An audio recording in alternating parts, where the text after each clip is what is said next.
Hanya pemuda cacat yang dibuang dunia. Siapa sangka ikan mas yang ia selamatkan adalah Dewi Kayangan yang menjadi jodoh abadinya. Kabut tebal di lembah itu tidak pernah benar-benar pergi. Ia hanya menipis sejenak saat matahari tepat di atas kepala, lalu kembali mendekap bumi dengan tangan-tangan dinginnya yang menusuk tulang. Disinilah Banyu hidup, atau lebih tepatnya, bertahan dari hari ke hari di sebuah gubuk reot yang dinding biliknya sudah lapuk dimakan rayap dan waktu. Gubuk itu berdiri miring di tepian sungai berbatu, seolah-olah alam sendiri sedang berusaha mendorongnya jatuh ke dalam aliran air yang deras dan tak kenal ampun. Bagi dunia luar, tempat ini adalah neraka yang dihindari, tetapi bagi Banyu, ini adalah satu-satunya rahim yang bersedia menampung tubuhnya yang tak sempurna. Banyu menyeret kaki kanannya yang layu dengan langkah berat. Sreet. Duk. Sreet. Duk. Suara itu adalah ritme abadi yang menemani hidupnya. Setiap langkah adalah perjuangan, sebuah negosiasi nyeri antara tulang keringnya yang rapuh dan tanah basah yang licin. Pemuda itu tidak bisa bicara. Suaranya telah dicuri oleh demam tinggi yang nyaris merenggut nyawanya saat ia masih bayi, meninggalkan pita suaranya lumpuh dalam kebisuan yang kelam. Ia adalah sebatang ranting kering yang rapuh di tengah hutan belantara yang ganas, tak berguna, tak bersuara, dan sendirian. Wajahnya yang kusam tertutup debu arang dan tanah liat, menyembunyikan gurat-gurat lelah yang seharusnya belum dimiliki oleh pemuda seusianya. Matanya, bagaimanapun, adalah telaga yang dalam, menyimpan ribuan kata yang tak pernah sempat terucap ke udara. Angin sore mulai bertiup, membawa aroma lumut dan daun busuk yang basah.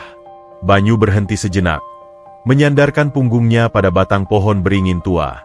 Napasnya memburu, uap putih keluar dari hidung dan mulutnya, menandakan suhu yang turun drastis.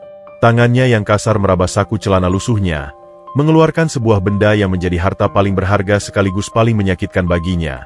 Sebuah seruling bambu tua yang retak di bagian ujungnya. Itu adalah peninggalan ibunya. Seketika, kenangan itu menghantamnya tanpa permisi. Bayangan wanita tua dengan senyum teduh itu hadir di pelupuk matanya, sejelas mentari pagi yang kini kian jarang ia lihat. Dulu, ibunya selalu berkata bahwa Banyu adalah anugerah, bukan kutukan. Ibunya adalah satu-satunya manusia yang bisa mendengar suara hati Banyu tanpa perlu ia menggerakkan bibir. Namun, takdir adalah penulis naskah yang kejam. Pusara sang ibu kini hanyalah gundukan tanah basah di belakang gubuk, ditumbuhi rumput liar yang ia bersihkan setiap pagi dengan tangan gemetar. Sejak ibunya pergi menghadap Sang Pencipta, dunia Banyu menjadi hampa dan sunyi yang absolut. Tidak ada lagi yang memanggil namanya dengan lembut. Hanya ada suara angin, gemericik sungai, dan ejekan warga desa di seberang bukit yang sesekali ia dengar saat terpaksa menukar kayu bakar dengan beras.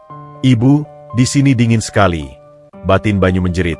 Suaranya menggema keras di dalam kepala, namun tak terdengar oleh siapapun di dunia nyata. "Andai aku bisa meniup seruling ini untukmu sekali lagi, mungkin sepi ini tidak akan terasa begitu mencekik." Ia memasukkan kembali seruling itu. Ia tidak pantas memainkannya. Ia hanyalah pemuda cacat yang bahkan tidak becus mencari kayu bakar yang cukup hari ini. Ikatan kayu di punggungnya terasa ringan, terlalu ringan untuk ditukar dengan segenggam beras esok hari. Rasa lapar mulai melilit perutnya, perih dan getir. Namun, naluri untuk terus hidup memaksanya kembali berjalan. Ia harus menyusuri tepian sungai lebih jauh, mencari dahan-dahan yang hanyut terbawa banjir semalam. Sungai itu mengalir deras, airnya keruh bercampur lumpur pegunungan. Bebatuan besar dan tajam menyembul dari permukaan air, seperti gigi-gigi raksasa yang siap mengunyah apapun yang jatuh ke dalamnya. Banyu melangkah hati-hati, matanya menyapu setiap sudut, mencari sisa-sisa fana kehidupan hutan yang bisa dimanfaatkan. Tiba-tiba, matanya menangkap sesuatu yang ganjil. Di antara tumpukan sampah ranting dan bebatuan hitam yang licin, ada sebuah cahaya. Bukan pantulan sinar matahari, karena senja sudah hampir habis dimakan malam. Cahaya itu berdenyut, redup namun pasti. Warnanya bukan putih atau perak, melainkan emas kemerahan yang hangat, kontras dengan palet warna hutan yang serba hijau gelap dan abu-abu. Jantung Banyu berdegup kencang. Rasa penasaran mengalahkan rasa nyeri di kakinya. Ia merangkak turun mendekati bibir sungai, mengabaikan dinginnya air yang mulai merembes masuk ke dalam sela-sela jari kakinya yang telanjang. Di sana, Terperangkap di dalam cekungan batu sempit yang airnya mulai surut, tergeletak seekor ikan. Itu bukan ikan biasa. Ukurannya sebesar lengan orang dewasa, dengan sisik-sisik yang berkilau layaknya lempengan logam mulia yang ditempa oleh dewa. Ekornya panjang melambai, robek di beberapa bagian, menyisakan jejak merah darah yang samar di air keruh. Ikan itu menggelepar lemah. Kecipak, kecipak. Ekor indahnya memukul-mukul permukaan air yang dangkal, berusaha membebaskan diri, namun batu-batu itu mengapitnya terlalu kuat. Banyu tertegun. Ia belum pernah melihat makhluk seindah ini seumur hidupnya. Di tengah hutan yang kotor dan kelam, keberadaan ikan itu terasa seperti sebuah kesalahan, atau mungkin sebuah keajaiban. Ikan itu berhenti bergerak sejenak, seolah merasakan kehadiran Banyu. Perlahan, makhluk itu memutar tubuhnya yang terluka. Banyu menahan napas. Ia melihat mata ikan itu. Bukan mata ikan mati yang amis dan kosong, melainkan sepasang mata bening yang menatap lurus ke dalam sukmanya. Ada kecerdasan di sana. Ada rasa takut, permohonan, dan kesedihan yang entah bagaimana terasa begitu familiar bagi Banyu. Tatapan itu mengingatkannya pada dirinya sendiri saat bercermin di permukaan air tenang. Tatapan makhluk yang terbuang dan tak berdaya. Kau juga sendirian, bisik hati Banyu. Tenggorokannya tercekat oleh emosi yang tiba-tiba meluap. Kau tersesat, sama sepertiku. Dunia ini terlalu kasar untuk sesuatu seindah dirimu. Banyu mengulurkan tangannya yang kasar dan penuh kapalan. Ia ragu. Bagaimana jika ini adalah siluman? Nenek moyang di desa sering bercerita tentang makhluk halus penghuni sungai yang suka memperdaya manusia. Namun, saat melihat insang ikan itu kembang-kempis menahan sakit karena kekurangan oksigen, rasa takut Banyu lenyap digantikan oleh rasa iba yang mendalam. Ia tahu rasanya sesak napas. Ia tahu rasanya ingin berteriak minta tolong tapi tidak ada suara yang keluar. Dengan gerakan perlahan agar tidak menakuti makhluk itu, Banyu menyentuh sisik dinginnya. Aneh. Rasanya tidak amis, melainkan hangat, seolah ada bara api kecil yang menyala di balik kulit emas itu. Glek! Ikan itu membuka mulutnya, mengeluarkan gelembung udara kecil, lalu menempelkan kepalanya ke telapak tangan Banyu. Gerakan itu begitu pasrah, begitu percaya. Hati Banyu yang sudah lama membeku seakan retak, dialiri kehangatan yang asing. Aku tidak akan membiarkanmu mati di sini, ikrar Banyu dalam diam. Matanya memanas, menahan air mata yang hendak jatuh. Tidak hari ini. Cukup ibu yang pergi meninggalkanku. Kau harus hidup. Tanpa mempedulikan kakinya yang sakit bukan main, Banyu melepas baju luarnya yang kusam, kain tipis penuh tambalan yang menjadi pelindung satu-satunya dari angin malam. Ia membasahi kain itu di sungai. Lalu dengan kelembutan seorang ibu yang membedong bayinya, ia menyelimuti tubuh ikan emas itu. Ia mengangkatnya dari cekungan batu. Berat, namun beban itu terasa melegakan. Langit kini telah berubah menjadi ungu gelap. Suara hutan malam mulai terdengar. Lolongan anjing liar di kejauhan, bunyi jangkrik yang bersahutan, dan desau angin yang semakin kencang menggoyangkan pepohonan. Bahaya mengintai di setiap jengkal jalan pulang. Banyu mendekap bungkusan kain berisi ikan itu erat-erat di dadanya, berbagi detak jantung, berbagi kehangatan tubuh yang tersisa. Ia menyeret kakinya kembali menanjak, meninggalkan tepian sungai. Langkahnya tertatih, namun kali ini ada tujuan yang pasti. Di dalam pelukannya, ada nyawa lain yang bergantung padanya. Di tengah takdir hidupnya yang suram dan tak berharga, untuk pertama kalinya setelah sekian lama, Banyu merasa dibutuhkan. Ikan emas itu mungkin hanya hewan yang tersesat, tapi malam ini, bagi Banyu, ia adalah pelita kecil yang Tuhan kirimkan untuk menemani kesunyiannya yang abadi. Kuak, burung gagak melintas di atas kepala, seolah memberi peringatan akan nasib buruk. Tapi Banyu tidak peduli. Ia terus berjalan, menembus kabut, membawa pulang takdir yang baru saja ia temukan di antara bebatuan sungai. Pintu gubuk itu berderit memilukan saat didorong terbuka. Suaranya seperti rintihan orang tua yang rentam minta dikasihi. Kriek! Bam! Angin malam yang nakal ikut menyelinap masuk sebelum Banyu sempat menutup kembali daun pintu yang terbuat dari anyaman bambu longgar itu. Di dalam, kegelapan menyambutnya dengan tangan terbuka. Tidak ada kehangatan perapian yang menyala, tidak ada aroma masakan yang menggugah selera. Hanya ada bau tanah basah, kayu lapuk, dan kesunyian yang mengendap di setiap sudut ruangan sempit itu. Banyu tidak langsung menyalakan lampu. Matanya sudah terbiasa dengan pekatnya malam, sebuah kemampuan yang ia pelajari dari tahun-tahun hidup dalam keterbatasan minyak tanah. Prioritas utamanya kini bukan lagi perutnya yang melilit perih, melainkan nyawa kecil yang berdenyut lemah dalam dekapan kain basahnya. Dengan langkah terpincang-pincang namun gesit, ia menuju sudut ruangan tempat sebuah gentong tanah liat retak berdiri. Itu adalah satu-satunya wadah penampungan air bersih yang ia miliki, hasil tada hujan yang ia kumpulkan dengan susah payah dari tetesan atap yang bocor. Hatinya berdesir cemas saat merasakan gerakan ikan mas itu semakin melambat. Bertahanlah sedikit lagi, teman kecil.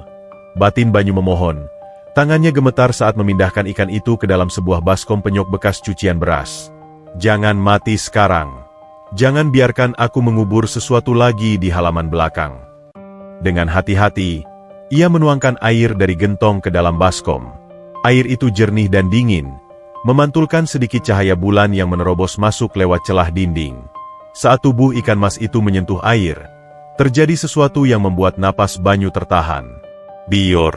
Suara kecipa air itu terdengar begitu nyaring di telinga Banyu, seolah-olah memecahkan gema kesepian yang selama ini mengurung gubuknya. Ikan itu tidak langsung berenang.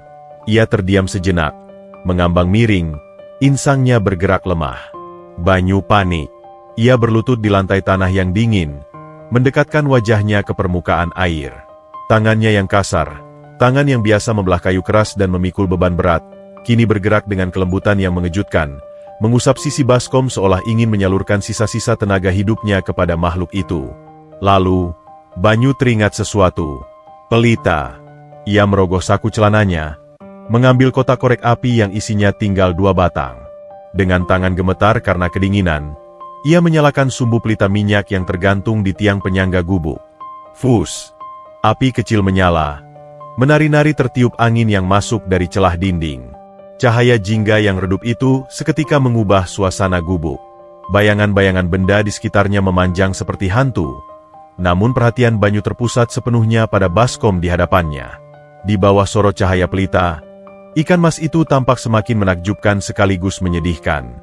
Sisik-sisik emasnya yang tadi tampak berkilau, kini terlihat kusam di beberapa bagian, tergores luka dalam yang memerah. Sirip punggungnya robek, sepertinya bekas jeratan jaring atau patukan predator buas. Hati Banyu mencelos. Ia tahu betul rasa sakit itu. Rasa perih ketika kulit tergores. Rasa nyeri yang menusuk tulang ketika tubuh dipaksa menyerah namun pikiran memaksa bertahan.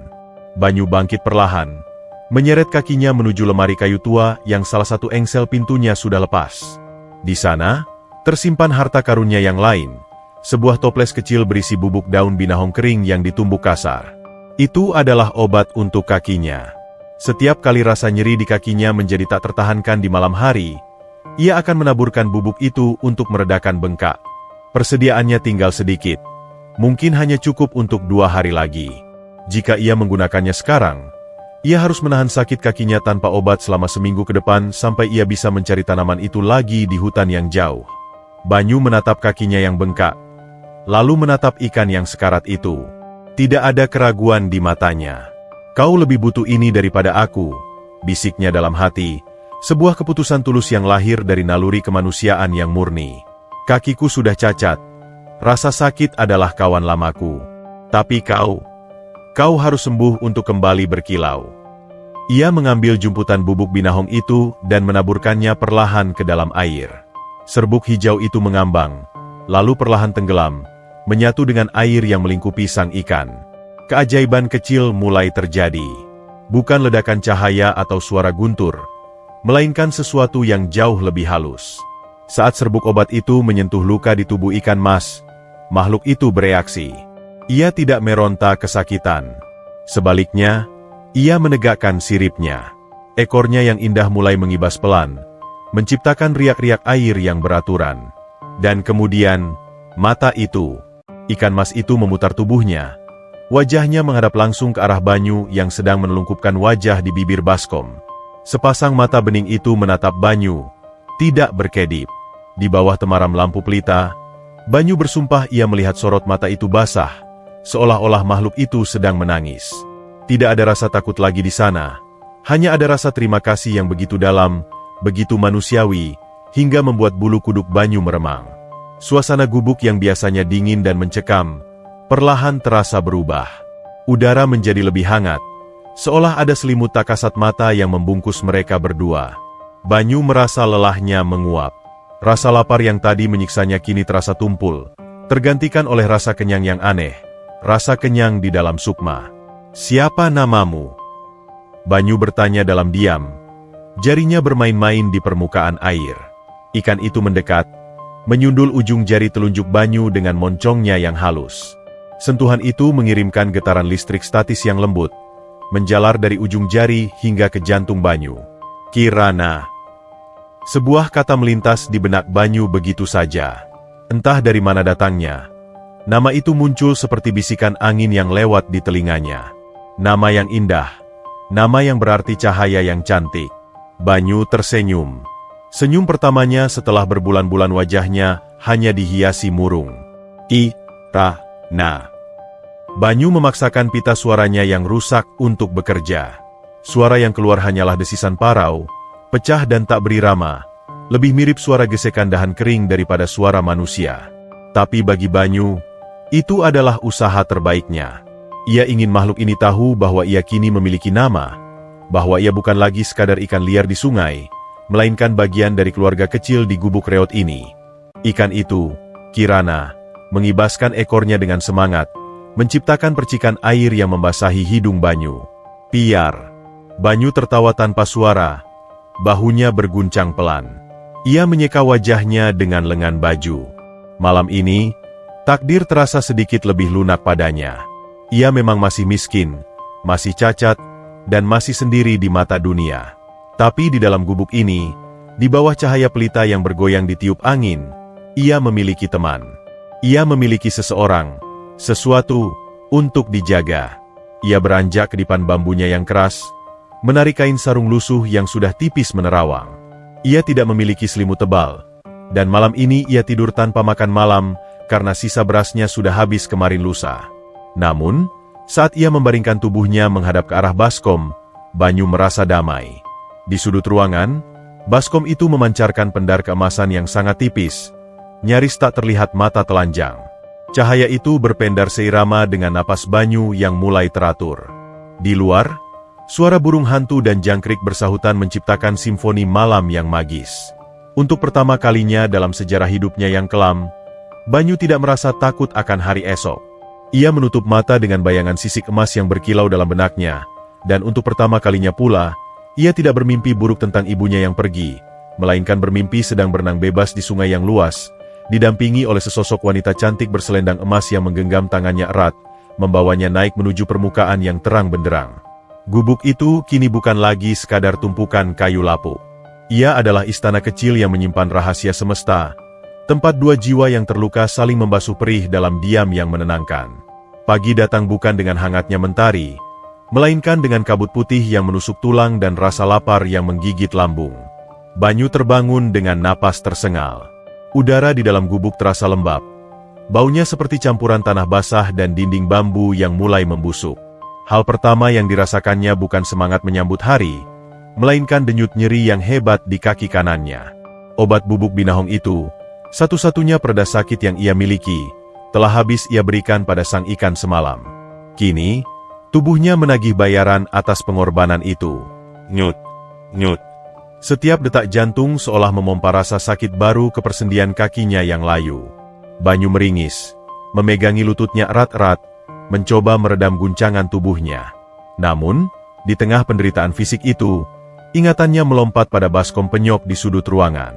Dengan memaksakan diri, ia menyeret tubuhnya bangun. Lantai tanah terasa dingin menggigit telapak kakinya yang telanjang. Ia melongok ke dalam baskom. Kirana masih di sana. Hidup. Air di baskom itu kini sedikit keruh. Namun ikan mas itu tampak jauh lebih bertenaga. Sirip punggungnya yang kemarin robek kini terlihat mulai menyatu, meski masih meninggalkan bekas gurat merah tipis. Saat melihat wajah Banyu muncul di atasnya, Kirana berenang naik, moncongnya menyembul keluar dari permukaan air. Truk, truk. Suara kecipaplan itu terdengar seperti sapaan selamat pagi yang riang, kontras dengan wajah Banyu yang pucat pasi. "Kau lapar, ya?" batin Banyu. Senyum tipis terukir di bibirnya yang pecah-pecah. "Aku juga." Perut Banyu berbunyi keras. Sebuah protes panjang yang memalukan. "Kruyuk." Ia memeriksa gentong beras. Kosong. Benar-benar hampa. Bahkan tidak ada sebutir pun sisa menir atau kutu beras yang bisa ia temukan. Kepanikan mulai merayap naik ke tenggorokannya. Ia bisa menahan lapar seharian, sudah biasa. Tapi makhluk ini, ikan ini butuh makan untuk memulihkan lukanya. Jika Kirana mati karena kelaparan di tangannya, Banyu tidak akan pernah memaafkan dirinya sendiri. Rasa bersalah itu akan menjadi hantu baru yang menambah koleksi kelam dalam pikirannya. Ia harus pergi ke sungai, mencari lumut segar atau udang kecil di sela-sela bebatuan. Banyu meraih caping anyaman bambunya yang sudah bolong di sana-sini. Ia menatap Kirana sekali lagi, seolah berpamitan pada anak kandungnya sendiri. "Tunggu," desisnya parau. "Aku kembali." Perjalanan menuruni bukit menuju sungai hari ini terasa 10 kali lebih berat.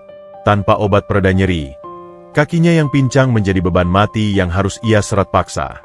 Sreet, dup, sreet, dup. Ritme langkahnya lambat dan menyedihkan. Napasnya memburu, menciptakan uap putih di udara pagi yang dingin. Sesampainya di tepian sungai, Banyu tidak langsung turun ke air.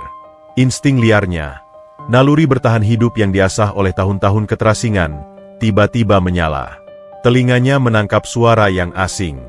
Bukan suara alam. Bukan suara angin atau air. Itu suara mesin. Dan tawa manusia. Banyu segera menjatuhkan tubuhnya ke balik semak belukar yang rimbun. Jantungnya berdegup kencang. Memukul-mukul rongga dadanya seperti burung yang terperangkap dalam sangkar. Ia mengintip lewat celah daun pakis. Di kejauhan, sekitar 50 meter dari tempatnya bersembunyi, sebuah perahu kayu bermotor sedang menepi. Asap hitam mengepul dari mesin tempelnya, meracuni udara pagi yang segar. 3 orang pria turun dari perahu itu. 2 di antaranya bertubuh kekar dengan golok terselip di pinggang. Wajah mereka keras dan tak bersahabat. Namun, pria ketigalah yang membuat darah Banyu membeku. Juragan Karta. Pria itu mengenakan pakaian necis yang tidak cocok untuk masuk hutan, kemeja batik sutra dan sepatu kulit mengkilap. Jari-jarinya dipenuhi cincin batu akik besar yang berkilau angkuh. Wajahnya licin, dengan senyum yang tidak mencapai mata, mata yang penuh tamak dan serakah. "Dengar!" Suara Juragan Karta menggelegar, memecah kesunyian lembah. Orang pintar bilang, energi di sekitar sungai ini beda. Ada pendar emas yang kelihatan dari mata batin. Pasti ada benda pusaka atau binatang jadi-jadian di sini. Cari sampai dapat. Kalau perlu, bakar semak-semak ini biar dia keluar. Salah satu anak buahnya tertawa kasar. "Bahak." "Siap, Juragan. Kalau ketemu siluman, kita kuliti atau kita jual hidup-hidup."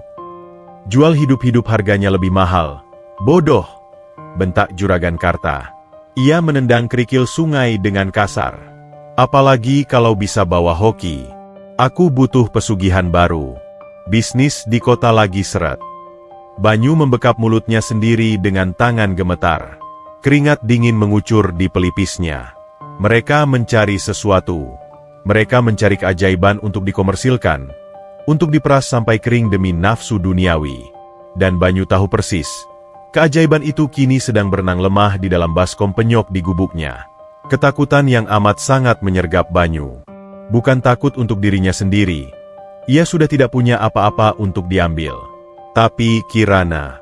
Jika mereka menemukan Kirana, mereka tidak akan melihat keindahan atau nyawa. Mereka hanya akan melihat uang. Mereka akan menangkapnya, mungkin menyiksanya, atau memajangnya dalam toples kaca sempit seumur hidup sebagai jimat keberuntungan. "Tidak, tidak boleh," jerit batin Banyu. Ia menunggu sampai rombongan itu bergerak menjauh ke arah hulu sungai, berlawanan arah dengan gubuknya. Setelah dirasa aman, Banyu merangkak keluar. Ia melupakan rasa sakit di kakinya. Ia melupakan niatnya mencari udang. Ia hanya mengambil segenggam lumut sungai yang tumbuh di batu terdekat dengan tergesa-gesa, lalu berbalik arah. Ia harus menyembunyikan Kirana. Perjalanan pulang terasa seperti mimpi buruk. Banyu setengah berlari, setengah menyeret kakinya. Rasa lapar di perutnya kini berganti menjadi rasa mual karena cemas. Bayangan wajah Juragan Karta yang batu dan bengis terus menghantui pikirannya. Dunia luar yang kejam kini sudah mengetuk pintu tempat persembunyiannya. Hutan ini tidak lagi aman. Sesampainya di gubuk, Banyu langsung membanting pintu dan menguncinya dengan palang kayu. Napasnya seperti orang tercekik. Ia merosot duduk di depan baskom.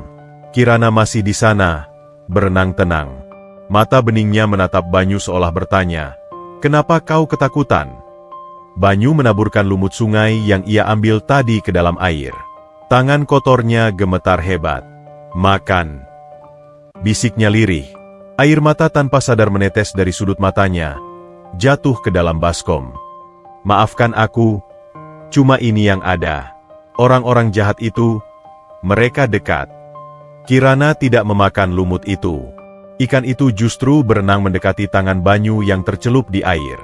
Ia menempelkan sisi wajahnya ke telapak tangan Banyu yang kasar. Dan saat itulah, keajaiban kedua terjadi. Rasa sakit di kaki Banyu yang sejak pagi menyiksanya, perlahan surut. Bukan hilang seketika seperti disuntik obat bius, tapi rasa nyeri yang tajam dan menusuk tulang itu perlahan berubah tumpul, lalu menghangat. Seolah-olah air di dalam baskom itu telah berubah menjadi ramuan penyembuh. Banyu terbelalak. Ia menatap kakinya, lalu menatap ikan itu. Ada pendar cahaya tipis, sehalus benang sutra, mengalir dari tubuh Kirana, merambat melalui air, masuk ke pori-pori kulit tangan Banyu. Banyu merasakan ketenangan yang aneh menjalar ke seluruh tubuhnya. Rasa laparnya masih ada, tapi tidak lagi menyakitkan. Rasa takutnya pada Juragan Karta masih ada, tapi tidak lagi membuatnya lumpuh. Ikan ini, Kirana, dia sedang membagi kekuatannya. Di tengah kondisinya yang sendiri masih lemah, dia berusaha merawat Banyu balik. "Kau melindungiku?" tanya Banyu dalam hati, suaranya tercekat haru. Ikan mas itu mengibaskan ekornya pelan, lalu akhirnya memakan sedikit lumut yang mengambang. Ia makan dengan lahap, seolah ingin menunjukkan pada Banyu bahwa ia menghargai usaha tuannya. Banyu tersenyum di sela air matanya. Di luar sana, ada manusia-manusia serakah yang siap membakar hutan demi emas. Tapi di sini, di gubuk reot yang hampir rubuh ini, ada emas yang sesungguhnya. Emas yang bernapas, yang memiliki hati, dan yang bersedia berbagi nyawa dengan manusia cacat seperti dirinya. "Kita akan bertahan," bisik Banyu. Kali ini suaranya lebih tegas. Ia mengusap air matanya. "Biarpun aku harus melawan dunia, takkan kubiarkan mereka menyentuhmu. Kau pelita terakhirku." Di kejauhan, gema suara mesin perahu Juragan Karta terdengar samar-samar menjauh. Namun Banyu tahu, itu hanya sementara. Badai akan datang. Tapi setidaknya sekarang, ia tidak menghadapi badai itu sendirian.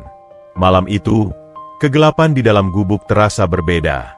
Jika biasanya malam adalah selimut tebal yang menyesakkan dada dengan rasa sepi, kali ini malam terasa seperti tirai beludru yang melindungi sebuah rahasia suci.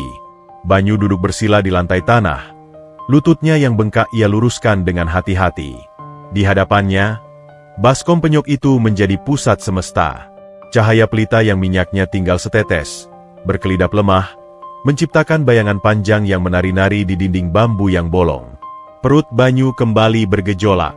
Rasa lapar itu nyata, perih dan getir, menggerogoti dinding lambungnya yang kosong. Namun, anehnya, rasa itu tidak lagi menguasai pikirannya. Fokusnya tersedot sepenuhnya pada makhluk di dalam air itu. Kirana tidak tidur. Ikan mas itu berenang memutar dengan gerakan yang begitu anggun, seolah air keruh di dalam baskom itu adalah samudra luas tanpa batas. Setiap kali siripnya mengibas, ada pendar emas samar yang tertinggal di air, seperti serbuk bintang yang jatuh ke bumi. Banyu merogoh saku celananya lagi, mengeluarkan seruling bambu tua peninggalan ibunya. Bambu itu sudah berubah warna menjadi coklat tua, karena dimakan usia dan keringat tangan. Ada retakan halus di dekat lubang tiupnya, sebuah cacat yang mirip dengan kehidupan Banyu sendiri, rusak namun masih bertahan. Selama bertahun-tahun sejak ibunya wafat, Banyu tidak pernah berani meniupnya. Ia takut suaranya akan memanggil kembali hantu-hantu kenangan yang menyakitkan. Ia takut nada yang keluar akan terdengar sumbang, sejelek suaranya sendiri yang parau dan tak berharga. Tapi malam ini, di bawah tatapan mata bening Kirana yang penuh harap, ketakutan itu luruh. "Apakah kau ingin mendengar ceritaku?" tanya Banyu dalam hati. Ia menatap ikan itu lekat-lekat. "Aku tidak punya kata-kata. Lidahku kaku. Suaraku dicuri demam. Tapi mungkin benda tua ini bisa mewakiliku bicara." Kirana berhenti berenang. Ia menyembulkan kepalanya sedikit. Dia mematung, seolah memberi izin. Banyu mengangkat seruling itu ke bibirnya yang pecah-pecah. Tangannya sedikit gemetar. Ia menarik napas panjang, mengisi paru-parunya dengan aroma tanah dan lembab malam, lalu menghembuskannya perlahan ke dalam lubang bambu. Ut! Satu nada panjang mengalun. Rendah, bergetar, dan melankolis. Suara itu memecah kesunyian gubuk, merambat naik ke sela-sela atap rumbia, lalu terbang keluar menyatu dengan angin malam. Itu bukan lagu gembira. Itu adalah senandung kesedihan yang selama ini terkunci rapat di dalam dada Banyu. Nada-nada itu bercerita tentang seorang anak kecil yang menangis tanpa suara saat diejek teman sebayanya. Bercerita tentang dinginnya lantai tanah saat ia tidur sendirian. Bercerita tentang kerinduan pada hangat pelukan ibu yang takkan pernah kembali. Awalnya, Banyu memainkannya dengan ragu. Namun, saat melihat reaksi Kirana, keraguan itu sirna. Ikan mas itu mulai bergerak. Bukan gerakan berenang biasa. Kirana menari. Tubuhnya meliuk mengikuti naik turunnya nada seruling Banyu. Saat nada meninggi dan menyayat hati, Kirana melompat kecil, memecah permukaan air. Ciprat, tetesan air yang terpental tidak jatuh kembali sebagai air biasa, melainkan berkilau seperti butiran mutiara sesaat sebelum menyentuh tanah. Banyu terperangah, namun ia tidak menghentikan tiupannya. Ia justru memejamkan mata, membiarkan sukmanya mengambil alih. Jari-jarinya yang kasar dan penuh kapalan menari lincah di atas lubang seruling, seolah dituntun oleh kekuatan tak kasat mata. Gubuk reot itu perlahan berubah. Udara yang tadinya dingin dan berbau apek, kini terasa hangat dan beraroma bunga melati yang samar. Dinding-dinding bambu seolah melebar. Banyu merasa ia tidak lagi duduk di atas tanah keras, melainkan melayang di antara awan dan kabut. Musik itu menjadi jembatan. Jembatan yang menghubungkan jiwanya yang kelam dengan jiwa murni makhluk di hadapannya. Dalam pejam matanya, Banyu melihat sebuah visi. Ia tidak lagi melihat ikan. Ia melihat bayangan seorang wanita, atau mungkin Dewi, yang menari di dalam air dengan selendang emas yang menjuntai. Wanita itu tidak memiliki wajah yang jelas, hanya pendar cahaya yang menyilaukan namun meneduhkan. Sosok itu mengulurkan tangan padanya, mengajaknya untuk tidak menyerah, memberitahunya bahwa dunia ini masih menyimpan kebaikan meski manusia seringkali tamak dan kejam. "Kau indah sekali," jerit batin Banyu di sela tiupan serulingnya. "Siapa kau sebenarnya? Kenapa kau memilihku? Aku hanya sampah yang dibuang di pinggir sungai." Seolah menjawab pertanyaan batinnya, Kirana mengibaskan ekornya kuat-kuat di dalam baskom. Air di dalam wadah itu berputar membentuk pusaran kecil yang bercahaya. Cahaya itu memantul ke wajah Banyu, menyamarkan noda arang dan gurat lelah di wajahnya. Membuatnya tampak muda dan damai sejenak. Musik mencapai puncaknya. Nada tinggi yang melengking pilu, menyerukan permohonan ampun pada takdir, lalu perlahan turun, merendah, dan akhirnya senyap. Banyu membuka matanya. Napasnya terengah-engah. Dadanya naik turun dengan cepat. Keringat dingin membasahi punggungnya. Ia merasa terkuras, seolah baru saja berlari mendaki gunung. Namun hatinya terasa lega luar biasa. Beban yang selama bertahun-tahun menindih pundaknya terasa sedikit terangkat. Ia menurunkan serulingnya dan menatap baskom. Cahaya emas itu meredup, kembali menjadi sisik ikan biasa. Kirana kini diam di dasar baskom, insangnya bergerak pelan, tampak lelah namun puas. Seolah-olah mereka baru saja melakukan percakapan panjang semalam suntuk tanpa mengucapkan satu patah kata pun. "Terima kasih," bisik Banyu. Suaranya serak, nyaris tak terdengar, tapi tulus. Tiba-tiba, Banyu mendengar suara lain. Bukan dari dalam gubuk, melainkan dari luar pintu. Bruk. Suara benda jatuh yang cukup berat. Jantung Banyu mencelos. Ketakutan akan juragan Karta kembali menyergapnya. Apakah mereka kembali? Apakah mereka mendengar suara serulingnya? Dengan tangan gemetar, Banyu meraih sebatang kayu bakar sebagai senjata. Ia bangkit, menahan nyeri di kakinya, dan mengendap-endap menuju pintu. Ia mengintip dari celah dinding bambu. Gelap. Tidak ada obor. Tidak ada suara manusia. Hanya suara jangkrik yang kembali bernyanyi. Dengan memberanikan diri, Banyu membuka palang pintu sedikit. Tidak ada siapa-siapa. Halaman gubuknya kosong. Namun, tepat di depan ambang pintu, tergeletak sesuatu. Seekor burung puyuh gemuk. Mati, namun tubuhnya masih hangat. Tidak ada luka tembak atau bekas gigitan binatang buas. Burung itu seolah jatuh begitu saja dari langit. Atau mungkin diantarkan? Banyu menatap sekeliling. Hutan tampak sunyi dan misterius. Tidak ada tanda-tanda pemburu. Ia memungut burung itu. Dagingnya tebal, cukup untuk makan malam dan sarapan esok hari. Ia menoleh ke dalam, ke arah baskom di sudut ruangan yang kini temaram. Apakah ini ulah Kirana? Apakah musik tadi memanggil semesta untuk memberi mereka makan? Banyu masuk kembali dan menutup pintu rapat-rapat. Ia memandang ikan mas itu dengan rasa hormat yang baru. Ini bukan sekadar hewan peliharaan. Ini adalah malaikat kecil yang membawa rezeki di tengah kemustahilan. Ikan itu tidak hanya menyembuhkan rasa sakit di kakinya, tapi juga mulai mengisi perutnya yang kosong. Malam itu, Banyu membakar burung puyuh itu di atas tungku kecil. Aromanya memenuhi gubuk, aroma kehidupan. Ia menyisihkan bagian yang paling lembut, mencacahnya kecil-kecil, dan memberikannya pada Kirana. Makanlah. Ucap Banyu lembut sambil menaburkan daging itu ke air. Kau menari sangat indah tadi. Kau pantas mendapatkan ini. Kirana memakannya dengan lahap. Dan saat Banyu memakan bagiannya sendiri, ia merasakan daging itu lebih nikmat dari makanan raja manapun. Di luar, angin menderu membawa kabar tentang badai yang mungkin akan datang. Tapi di dalam gubuk itu, sebuah ikatan magis telah terjalin kuat. Banyu tahu, mulai malam ini, ia tidak akan pernah lagi menjadi Banyu yang dulu. Ia memiliki tujuan. Ia memiliki pelindung. Dan ia memiliki rahasia emas yang harus ia jaga dengan nyawanya. Fajar menyingsing dengan keraguan-raguan, seolah matahari pun enggan mengintip apa yang terjadi di lembah berkabut itu. Namun bagi Banyu, pagi ini terasa jauh lebih terang dari biasanya. Bukan karena cahaya yang masuk lewat celah atap rumbia, melainkan karena perasaan ringan yang aneh di dadanya. Kakinya, yang biasanya berdenyut nyeri saat pertama kali menapak tanah, pagi ini terasa lebih kuat. Bengkak di lututnya mengempis, menyisakan kulit keriput yang terasa hangat, seolah ada tangan gaib yang memijatnya sepanjang malam. Banyu menatap baskom di sudut ruangan. Airnya jernih, sangat jernih. Padahal semalam ia belum menggantinya. Kotoran sisa makanan dan debu seakan lenyap di telan magis yang tak kasat mata. Di dalamnya, Kirana berenang tenang.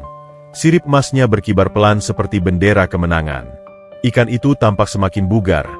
Sisiknya semakin berkilau memancarkan aura wibawa yang tak lazim bagi seekor hewan air. Namun, kedamaian pagi itu harus terusik oleh kebutuhan duniawi yang mendesak. Garam. Ia butuh garam untuk mengawetkan sisa daging burung puyuh semalam. Tanpa garam, daging itu akan membusuk dalam hitungan jam, dan rezeki dari langit itu akan sia-sia menjadi bangkai. Itu artinya, Banyu harus melakukan hal yang paling ia benci di dunia ini, pergi ke desa. Meninggalkan Kirana sendirian di gubuk terasa seperti meninggalkan jantungnya di luar tubuh. Banyu menumpuk beberapa kayu bakar busuk di depan pintu, menyusunnya sedemikian rupa agar terlihat seperti tumpukan sampah biasa, menyamarkan pintu masuk gubuknya dari mata orang asing. Jaga dirimu. Jangan melompat. Jangan bersuara. Pesan batin Banyu sambil mengelus bibir baskom. Kirana hanya mengepakkan siripnya, seolah mengerti. Perjalanan ke desa adalah perjalanan dari surga menuju neraka. Semakin jauh ia meninggalkan hutan dan mendekati pemukiman, udara terasa semakin menyesakan. Suara kicau burung berganti dengan suara teriakan manusia, gonggongan anjing penjaga, dan bunyi alat pertanian yang beradu.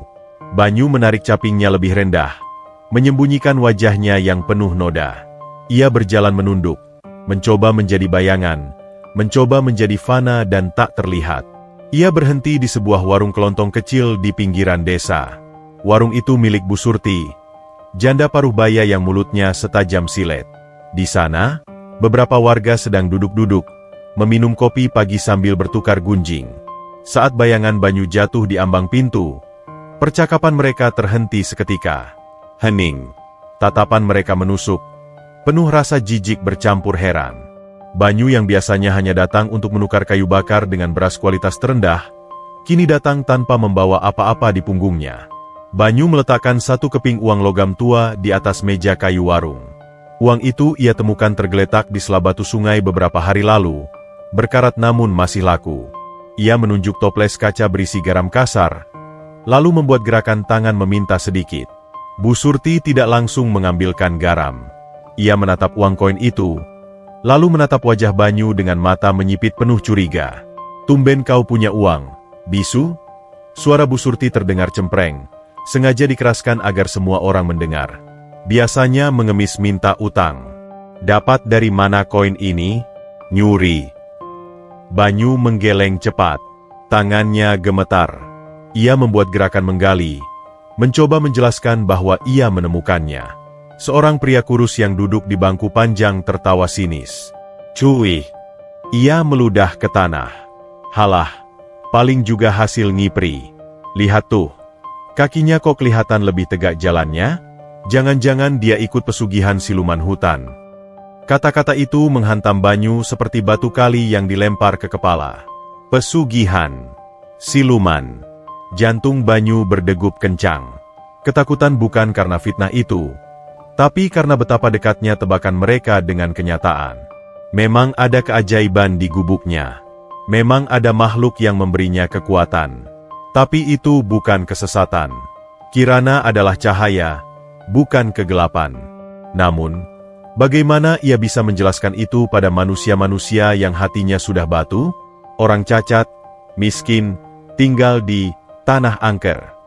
Kalau tiba-tiba punya uang, pasti main klinik, timpal warga lain dengan nada menghina. "Hati-hati, Bu Surti, uang setan itu panas." Bu Surti mendengus kasar. Ia melempar bungkusan kecil garam ke arah Banyu dengan cara yang sangat kasar, seolah sedang memberi makan. "Anjing kudisan." Pluk. Bungkusan itu jatuh ke tanah berdebu. "Ambil dan pergi. Jangan bawa sial di warungku," bentak wanita itu. "Kalau sampai aku dengar kau memelihara tuyul atau babi ngepet, warga desa akan membakar gubukmu. Ingat itu." Bah! Satu kata itu membuat darah Banyu surut dari wajahnya. Ia buru-buru memungut garam itu, membungkuk dalam-dalam sebagai tanda maaf yang tak perlu, lalu berbalik dan menyeret kakinya secepat mungkin menjauh dari sana. Di belakangnya, suara tawa dan cemoohan warga meledak. Riuh rendah seperti sekumpulan gagak yang sedang memestakan bangkai. "Dasar manusia, mereka lebih buas dari serigala." Batin Banyu menjerit pedih. Air mata tertahan di pelupuk matanya. Perjalanan pulang terasa sangat panjang. Bisikan-bisikan jahat itu terngiang-ngiang di telinganya, bercampur dengan desau angin. Ketakutan Banyu berubah wujud menjadi paranoia. Setiap kali semak bergerak, ia tersentak, mengira warga desa sedang mengikutinya membawa obor. Ia merasa diawasi. Hutan yang tadinya menjadi pelindung, kini terasa penuh mata-mata. Sesampainya di gubuk, Banyu langsung menerobos masuk dan mengunci pintu rapat-rapat. Napasnya memburu hebat. Ia menyandarkan punggungnya di pintu, merosot duduk lantai tanah, memeluk lututnya sendiri. Tubuhnya gemetar hebat, bukan karena dingin, tapi karena trauma akan kekejaman lidah manusia. Di sudut ruangan, terdengar suara kecipak air yang lembut. Truk, truk. Banyu mengangkat kepalanya. Kirana sedang menatapnya dari balik baskom. Cahaya matahari siang yang menerobos celah dinding jatuh tepat ke atas baskom, membuat air di dalamnya berpendar keemasan. Ikan itu tidak bergerak liar. Ia diam. Matanya yang bening memancarkan ketenangan yang absolut. Seolah ia tahu apa yang baru saja dialami tuannya. Perlahan, Banyu merangkak mendekat. Ia meletakkan bungkusan garam yang tadi ia beli dengan harga dirinya itu di lantai. "Mereka jahat, Kirana," bisik Banyu. Suaranya pecah menjadi isak tangis tertahan. "Mereka bilang kau setan. Mereka bilang aku sesat. Padahal kau yang menyelamatkan kakiku. Kau yang memberiku makan." Banyu menelungkupkan wajahnya di bibir Baskom, membiarkan air matanya menetes ke dalam air. "Dunia ini terbalik," rintih batinnya. "Yang berwajah manusia memiliki hati iblis. Yang berwujud hewan memiliki hati malaikat." Tiba-tiba, Banyu merasakan sentuhan hangat di pipinya. Bukan tangan, melainkan sirip. Kirana melompat kecil, menyentuhkan sirip dadanya ke pipi Banyu yang basah.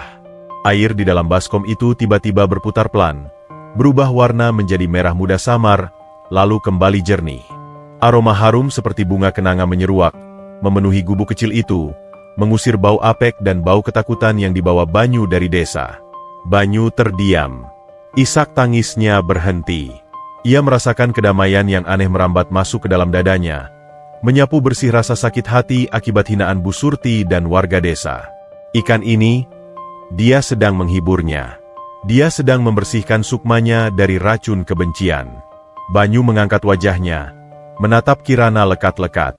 "Kau tumbuh besar," gumam Banyu sadar. Benar.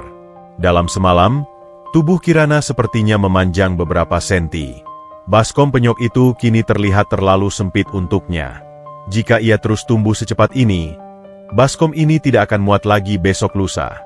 Dan jika warga desa benar-benar datang memeriksa, mereka akan langsung melihatnya. Banyu menyadari satu hal dengan kepastian yang mengerikan. Ia tidak bisa menyembunyikan Kirana selamanya di sini.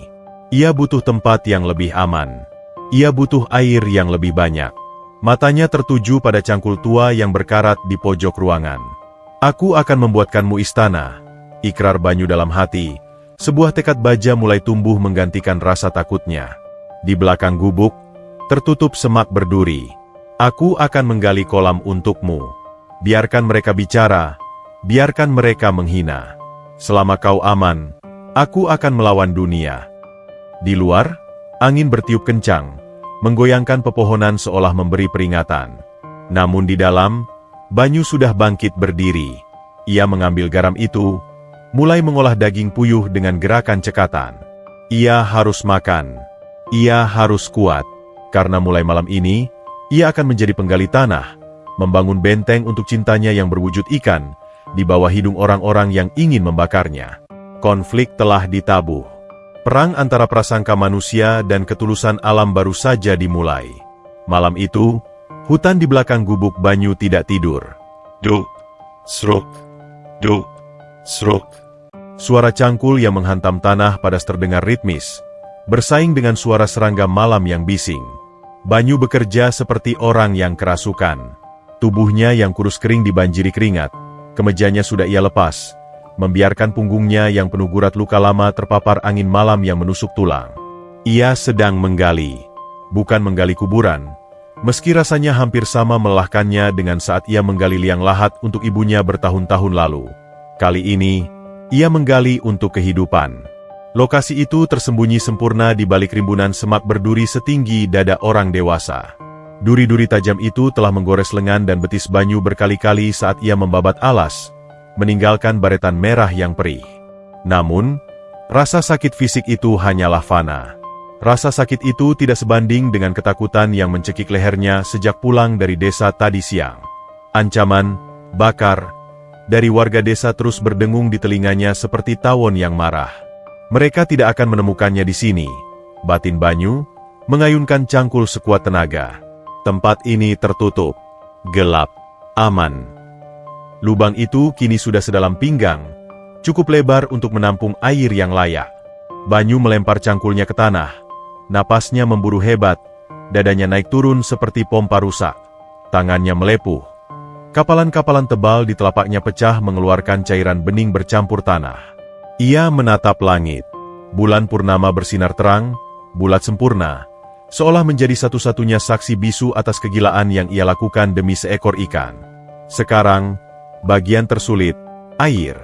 Banyu harus bolak-balik ke sungai, menuruni tebing licin, memikul 2 ember air penuh dengan bahu yang sudah menjerit kesakitan.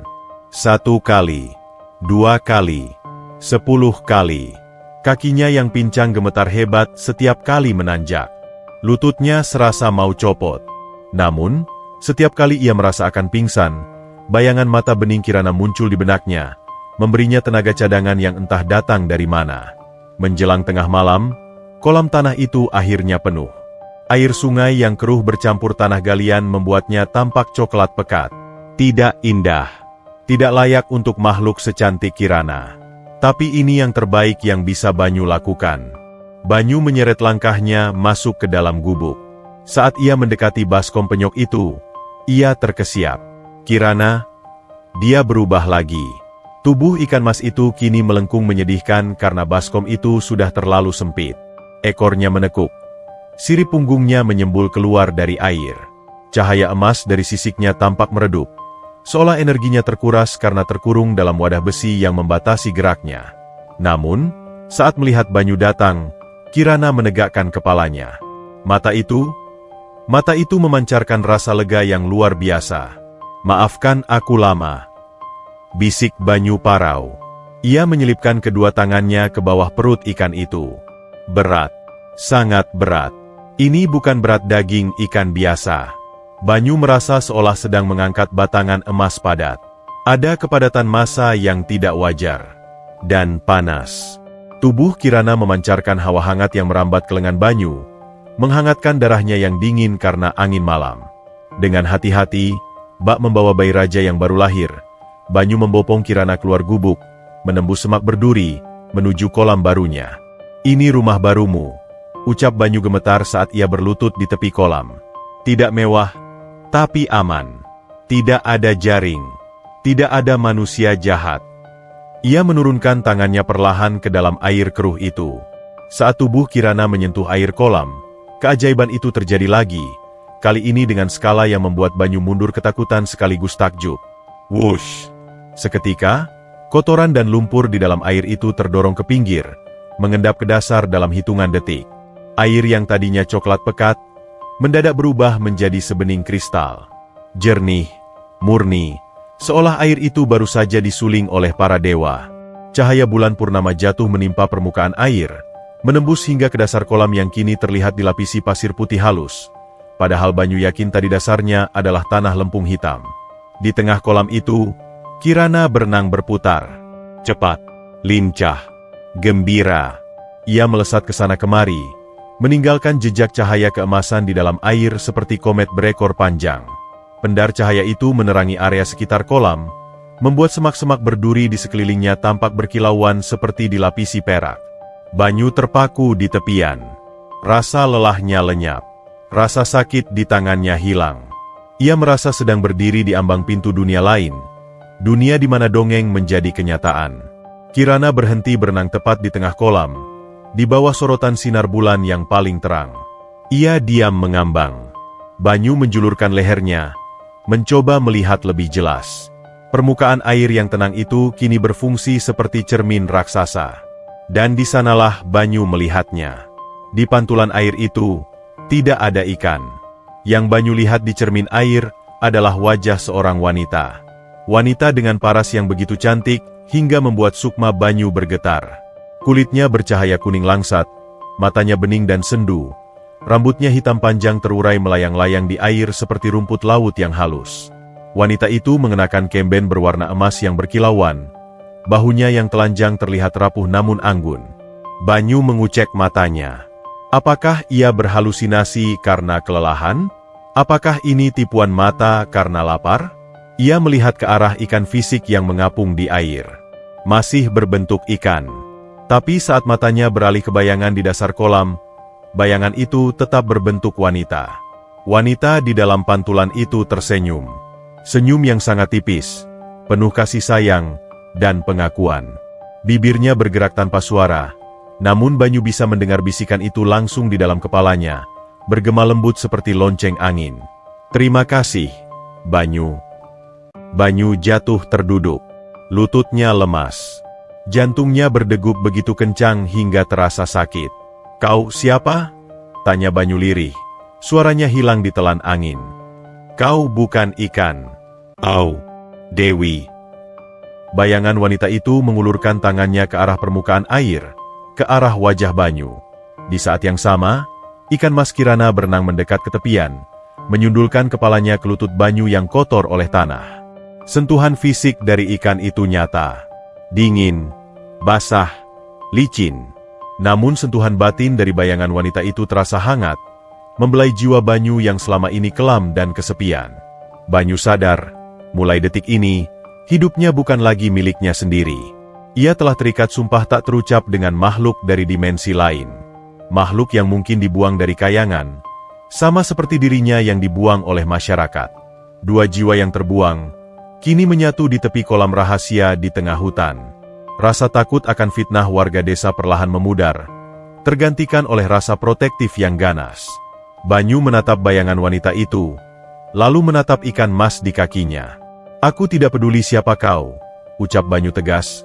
Matanya berkaca-kaca memantulkan cahaya bulan. "Mau siluman, mau dewi, atau monster sekalipun, kau satu-satunya yang melihatku sebagai manusia. Aku akan menjagamu, walau nyawaku taruhannya." Angin malam berhembus kencang, menggoyangkan pepohonan besar di sekeliling mereka seolah memberi tepuk tangan. Kerosak. Di kejauhan, lolongan serigala terdengar panjang dan menyedihkan. Itu adalah tanda pergantian malam. Fase pengenalan telah usai.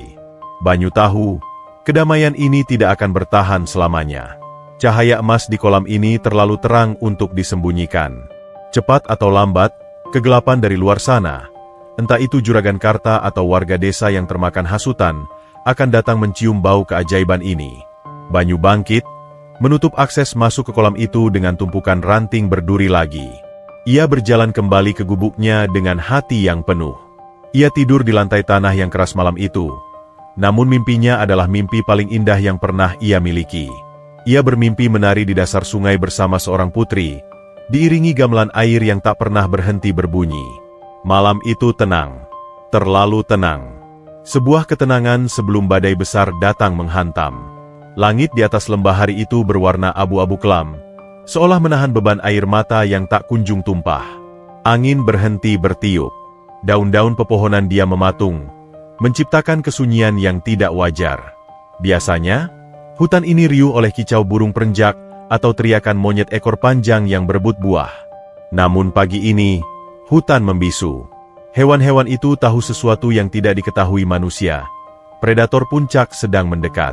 Bukan harimau, bukan ular sanca, melainkan sesuatu yang jauh lebih berbahaya. Banyu duduk di ambang pintu gubuknya, mengasah sebilah parang tua yang tumpul dengan batu asah sungai. Srek, srek.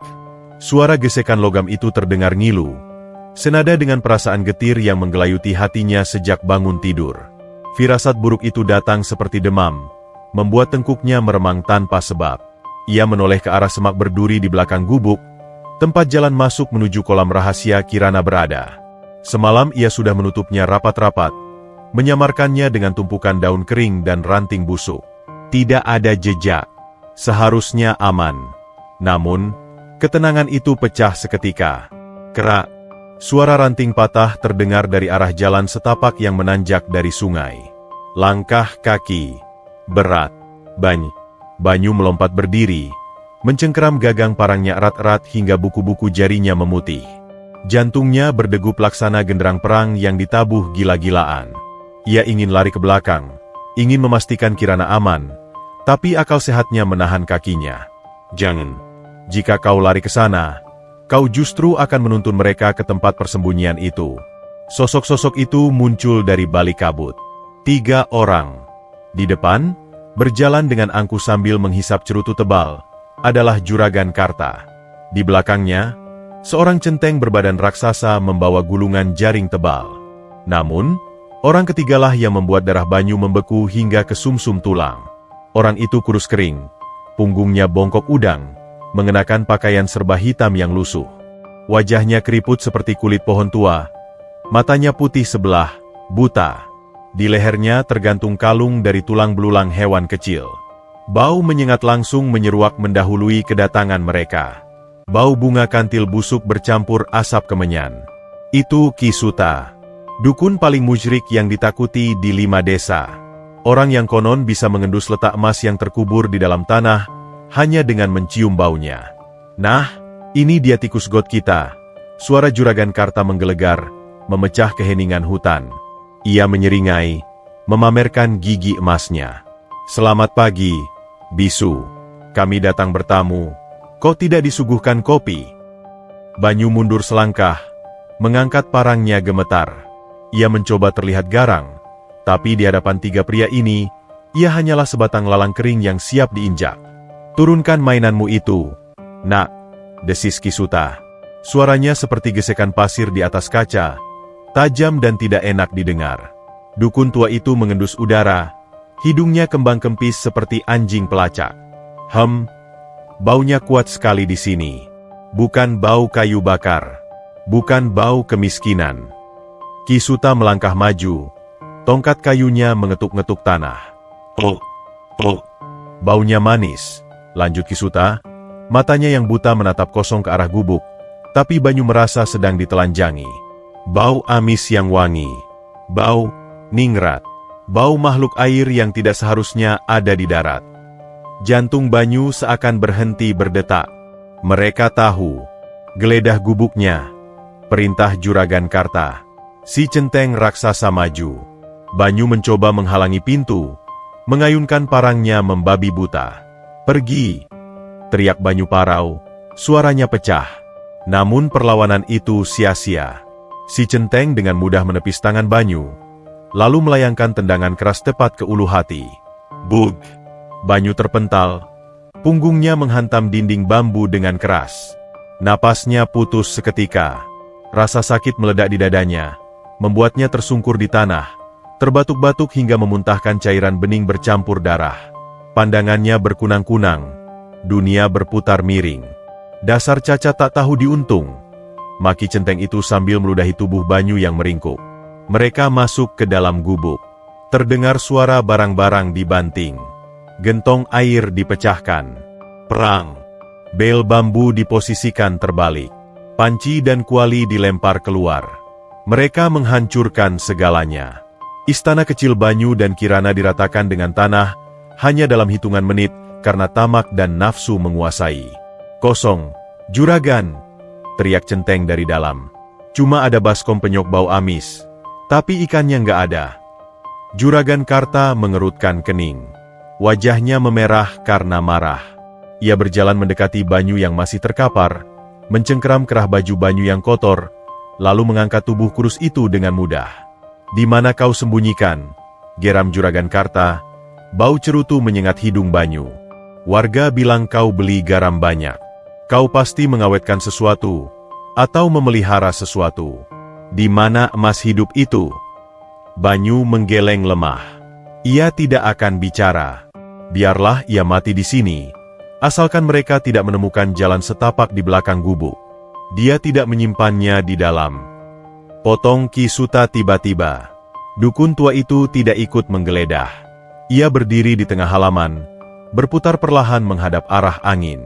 Tongkatnya terangkat, menunjuk lurus ke arah semak berduri di belakang gubuk, tepat ke arah kolam rahasia. Di sana, bisik Ki Suta, seringai mengerikan muncul di wajah keriputnya. Energinya besar sekali, terasa hangat, seperti ada matahari kecil yang jatuh ke bumi. Darah Banyu tersirap, rahasia itu terbongkar. Oho, jadi di belakang. Juragan Karta melepaskan cengkeramannya, membiarkan Banyu jatuh kembali ke tanah. Babat semak itu. Jangan. Dengan sisa tenaga terakhir, Banyu merangkak.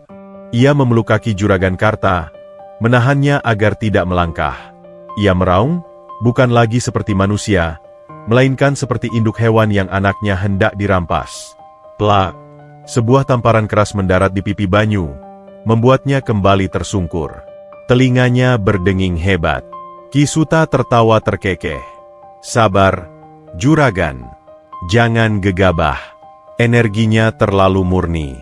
Kalau kita paksa masuk sekarang dengan tangan kotor dan emosi, dia bisa hilang atau berubah wujud menjadi ular berbisa. Makhluk ningrat seperti ini butuh tata cara. Juragan Karta berhenti. Maksudmu? Kita butuh jaring yang sudah dimantrai. Jaring benang sutra dicampur darah ayam cemani. Jelas Kisuta, matanya yang buta berkedip-kedip mengerikan. Nanti malam, saat bulan tepat di atas kepala. Saat itulah kekuatannya paling lemah, karena dia akan sibuk menyerap cahaya bulan. Kita tangkap dia saat sedang lengah. Juragan Karta menatap semak-semak itu dengan tatapan lapar. Ia seolah sudah bisa melihat tumpukan uang yang akan ia dapatkan. Baiklah, putus Juragan Karta.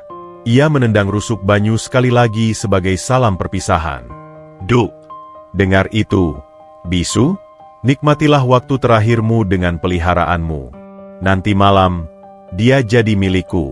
Dan kau akan kami usir dari hutan ini selamanya. Mereka berbalik pergi, meninggalkan gubuk yang porak-poranda dan tuan rumahnya yang sekarat. Suara tawa mereka menjauh, menghilang di balik kabut, meninggalkan jejak bau kemenyan yang membuat mual. Banyu terbatuk, darah kental keluar dari mulutnya menetes ke tanah. Tubuhnya remuk redam. Rasa sakit fisik ini luar biasa, tapi rasa sakit di hatinya jauh lebih menyiksa. Ia gagal. Ia gagal melindungi satu-satunya hal yang berharga dalam hidupnya. Kirana. Batinnya merintih. Dengan menyeret tubuhnya yang penuh luka memar, Banyu merangkak menuju belakang gubuk. Setiap gerakan adalah siksaan. Duri-duri semak kembali menggores kulitnya. Tapi ia tak peduli. Ia harus sampai ke kolam. Sesampainya di tepi kolam, pemandangan di sana membuatnya menangis. Air kolam itu bergejolak gelisah. Kirana tidak berenang dengan tenang. Ikan mas itu melompat-lompat panik, menabrak dinding tanah, seolah merasakan aura jahat yang baru saja datang. Saat melihat Banyu muncul dengan wajah babak belur dan berdarah-darah, ikan itu berhenti. Kirana berenang mendekat ke tepian. Ia menatap wajah Banyu. Kali ini, tidak ada pendar cahaya emas yang menyembuhkan. Cahaya itu redup, tertutup bayang-bayang ketakutan. Maafkan aku. Isak Banyu, air matanya bercampur darah menetes ke air kolam, merusak kesucian air itu. Mereka akan datang lagi. Mereka membawa jaring mantra. Aku tidak kuat melawan mereka. Banyu merasa dirinya adalah makhluk paling tidak berguna di muka bumi. Ia sudah diberi keajaiban, diberi kepercayaan oleh Dewi, tapi ia tidak mampu menjaganya. Namun tiba-tiba, air kolam itu mulai berputar perlahan. Bukan karena angin. Sebuah suara lembut, tegas, dan berwibawa bergema di dalam kepala Banyu. Jauh lebih jelas dari sebelumnya. Hapus air matamu, Banyu. Banyu terbelalak. Ia menatap ke dalam air. Bayangan wanita cantik itu kembali muncul di dasar kolam. Namun kali ini, wajahnya tidak tersenyum lembut. Wajahnya keras, matanya menyala marah. Bukan marah pada Banyu, tapi marah pada ketidakadilan. Kau sudah berdarah demi aku. Kini giliran aku yang berkorban. Suara itu melanjutkan. Mereka menginginkan tubuh ikanku, biarkan mereka datang. Tapi ingat satu hal, Banyu. Jangan pernah menyentuh jaring itu. Apapun yang terjadi, jangan sentuh jaring itu. Langit di atas hutan tiba-tiba menjadi gelap gulita meski hari masih siang. Awan hitam bergulung-gulung berkumpul tepat di atas kolam rahasia itu. Angin mulai menderu kencang, membawa aroma hujan badai yang akan segera meletus. Perang sudah di depan mata. Dan Banyu tahu, malam nanti akan menjadi malam penentuan takdir mereka. Malam turun dengan wajah yang kelam, lebih gelap dari tinta cumi-cumi yang tumpah di atas kanvas langit. Bulan yang tadinya purnama, kini tertutup awan hitam tebal yang bergulung lambat, seolah alam semesta menolak menyaksikan kejahatan yang akan terjadi di hutan itu. Tidak ada bintang satupun yang berani mengintip. Angin mati total. Udara terasa berat, menekan dada, dipenuhi listrik statis yang membuat bulu kuduk meremang. Banyu tergeletak di tanah becek di tepi kolam galiannya. Tubuhnya remuk. Rusuknya terasa seperti ditusuk ribuan jarum setiap kali ia menarik napas. Darah kering mengerak di sudut bibir dan pelipisnya. Ia ingin pingsan, ingin membiarkan gelap menelan kesadarannya agar ia tak perlu merasakan sakit ini lagi. Namun, Rasa cintanya pada makhluk di dalam kolam memaksanya tetap terjaga. Matanya yang bengkak sebelah terus menatap permukaan air yang kini tenang menghanyutkan. Kirana ada di sana. Diam. Mengambang di tengah kolam. Tidak ada lagi tarian lincah. Tidak ada lagi lompatan riang. Ikan mas itu hanya diam menghadap ke arah jalan setapak. Siripnya bergetar pelan, menunggu takdir yang tak terelakkan. Dari dalam air, pendar cahaya emas tubuhnya menjadi satu-satunya penerangan di kegelapan hutan itu. Sebuah pelita terakhir yang nyaris padam ditiup badai. TRR. TRR. Suara langkah kaki itu datang lagi. Kali ini tidak berisik seperti tadi siang. Langkah-langkah itu pelan, hati-hati, dan penuh ritual. Dari balik semak berduri yang sudah dibabat habis, muncullah rombongan itu. Obor-obor dinyalakan. Apinya menyala merah, bukan jingga, melemparkan bayangan raksasa yang menari liar di batang-batang pohon. Ki Suta memimpin di depan. Dukun tua itu tidak lagi berjalan bungkuk. Tubuhnya tegak. Matanya yang buta melotot lebar seakan melihat dunia lain. Di tangannya, ia menggenggam sebuah jaring yang mengerikan. Itu bukan jaring nelayan biasa. Jaring itu ditenun dari benang sutra hitam yang direndam dalam darah ayam cemani dan air bunga 7 rupa selama 40 malam. Di setiap simpulnya, terikat tulang jari kelingking mayat tak dikenal sebagai pemberat. Bau amis darah dan aroma busuk kemenyan menguar hebat dari benda itu, membuat perut Banyu mual seketika. Itulah jala mantra. Senjata pemutus sukma. Indah sekali.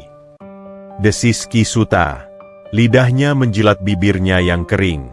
Ia menunjuk ke arah Kirana yang bersinar di tengah kolam. Lihat cahayanya, juragan. Itu bukan sisik sembarangan.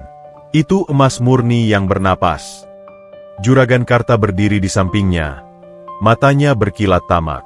Ia sudah membayangkan tumpukan uang yang akan ia dapatkan dari kolektor hewan langka, atau bahkan memeras keajaiban ikan itu untuk pesugihan pribadinya. Cepat tangkap, Embah.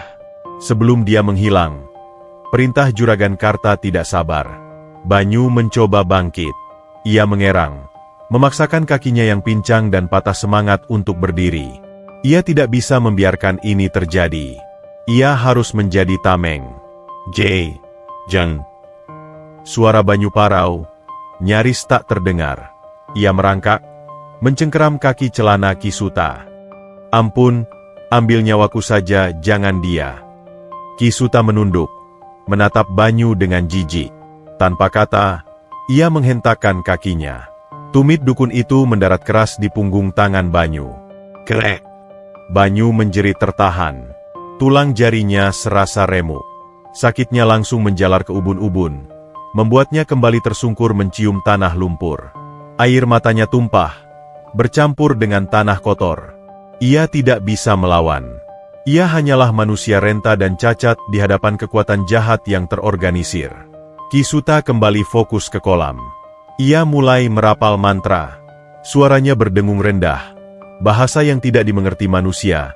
Bahasa musyrik yang memanggil kekuatan gelap dari dasar bumi. Hong Wilaheng Rogo Sukmo, penjerat ragi.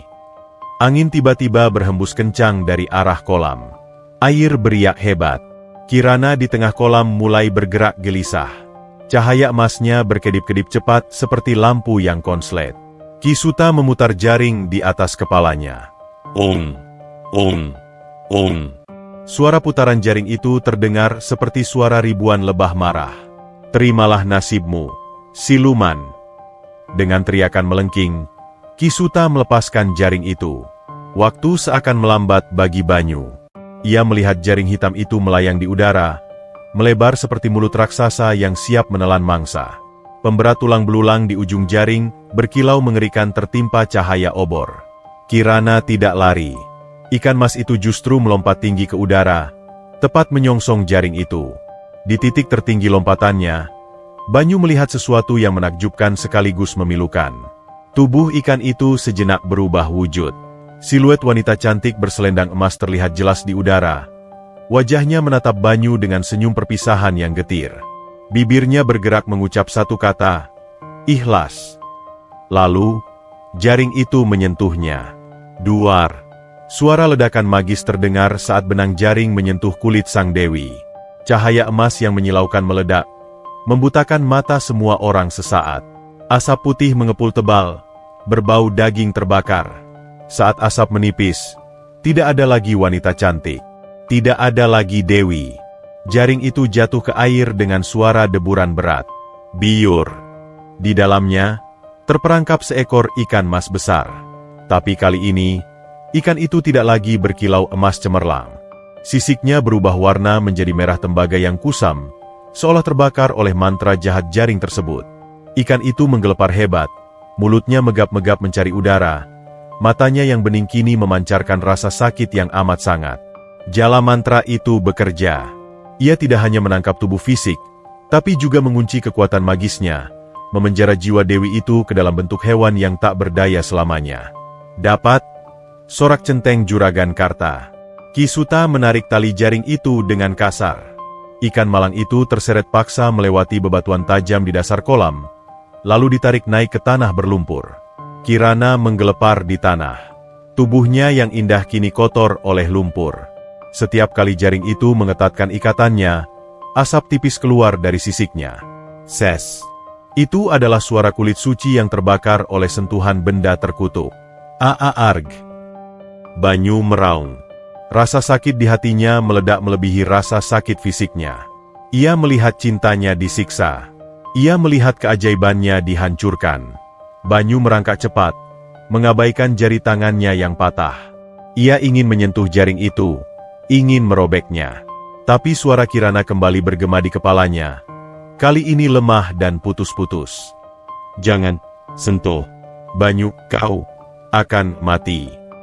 Tangan Banyu terhenti 1 inci dari jaring itu. Ia gemetar hebat. Ia tidak bisa menyentuhnya.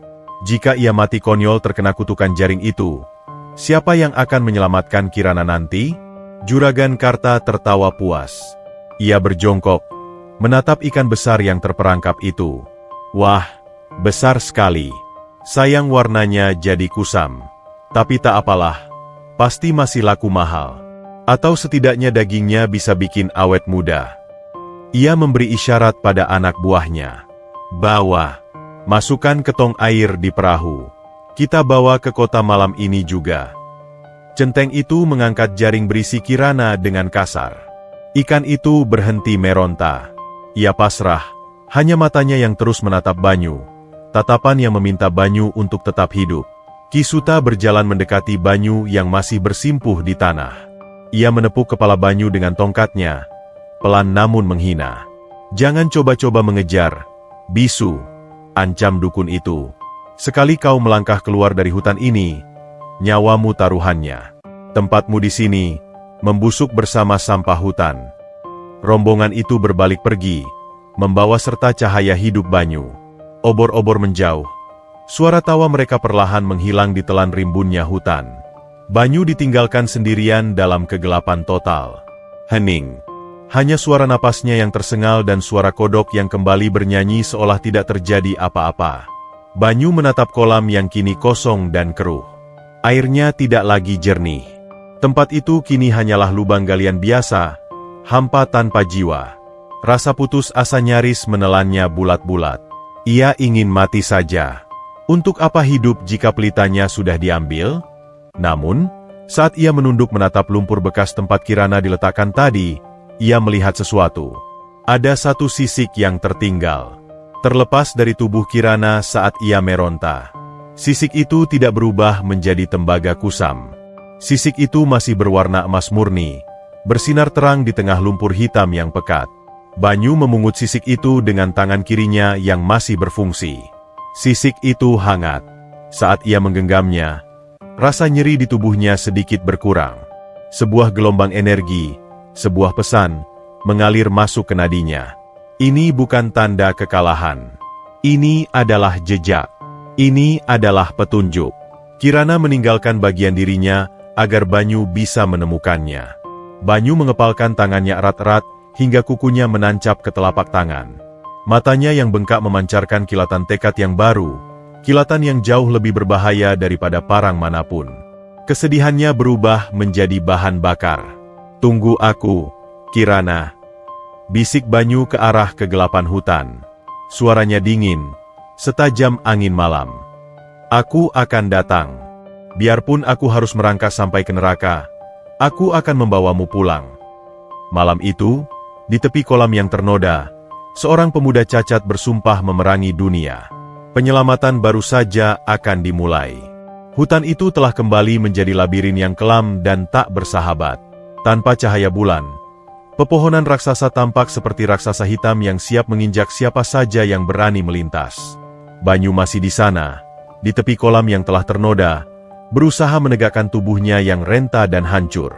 Rasa sakit dari tulang rusuknya yang memar dan jari tangannya yang patah mengirimkan sinyal bahaya ke seluruh saraf otaknya, memerintahkannya untuk menyerah dan berbaring menunggu ajal. Namun, genggaman tangan kirinya pada sisik emas itu menolak perintah tersebut. Sisik itu panas. Bukan panas yang membakar, melainkan hangat yang menjalar seperti aliran darah baru. Dari benda kecil itulah Banyu mendapatkan sisa-sisa tenaga yang tak masuk akal. Ia merobek ujung bajunya yang sudah kotor dengan gigi, lalu membalut jari-jari tangan kanannya yang patah dengan kasar. Ia meluruskan tulangnya sendiri tanpa berteriak. Rasa perih itu ia telan bulat-bulat, menjadikannya bahan bakar untuk dendam yang suci. Aku datang, Kirana, desisnya pada angin malam. Banyu mulai melangkah. Sreet. Duk. Langkahnya jauh lebih berat dari biasanya. Kakinya yang pincang menyeret beban tubuh yang sudah diambang batas. Setiap meter adalah penyiksaan. Lumpur hutan yang pekat berusaha menahan kakinya. Akar-akar pohon menyembul licik berusaha menjegal langkahnya. Namun, Banyu memiliki kompas. Sisik di tangannya berdenyut.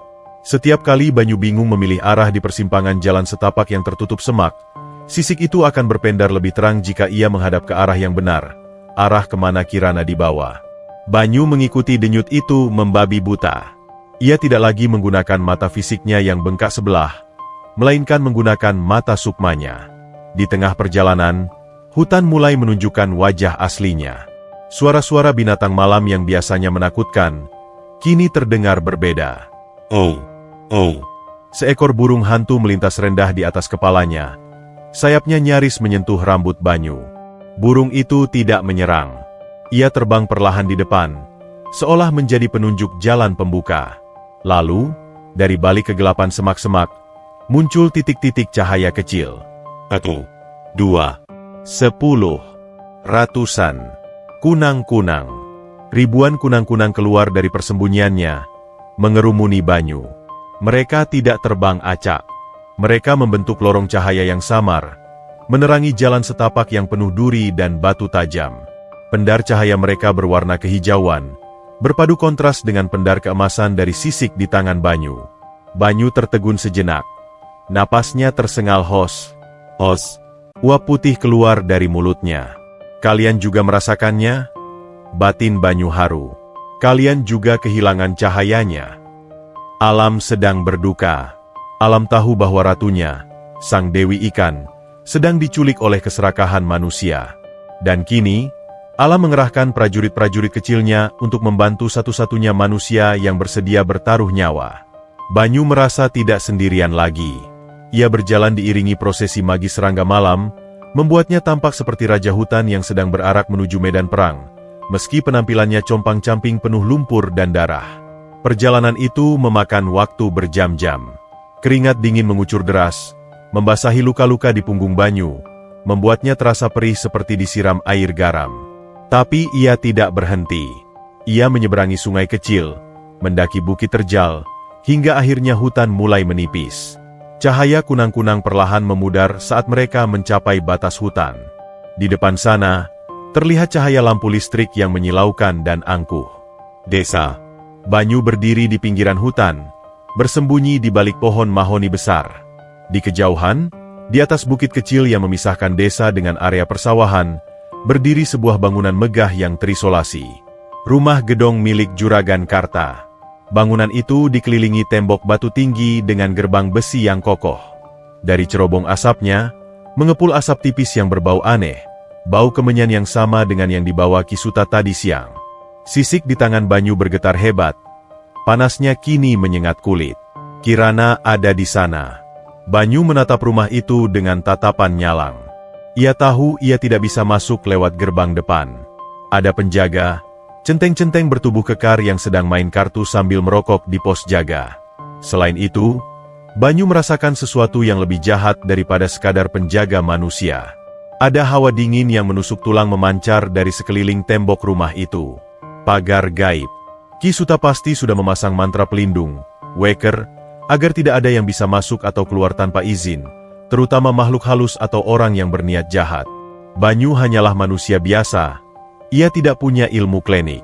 Tapi ia punya sesuatu yang lebih murni, cinta dan restu alam. Banyu mengendap-endap memutari tembok belakang rumah yang berbatasan langsung dengan tebing curam. Ini adalah titik buta.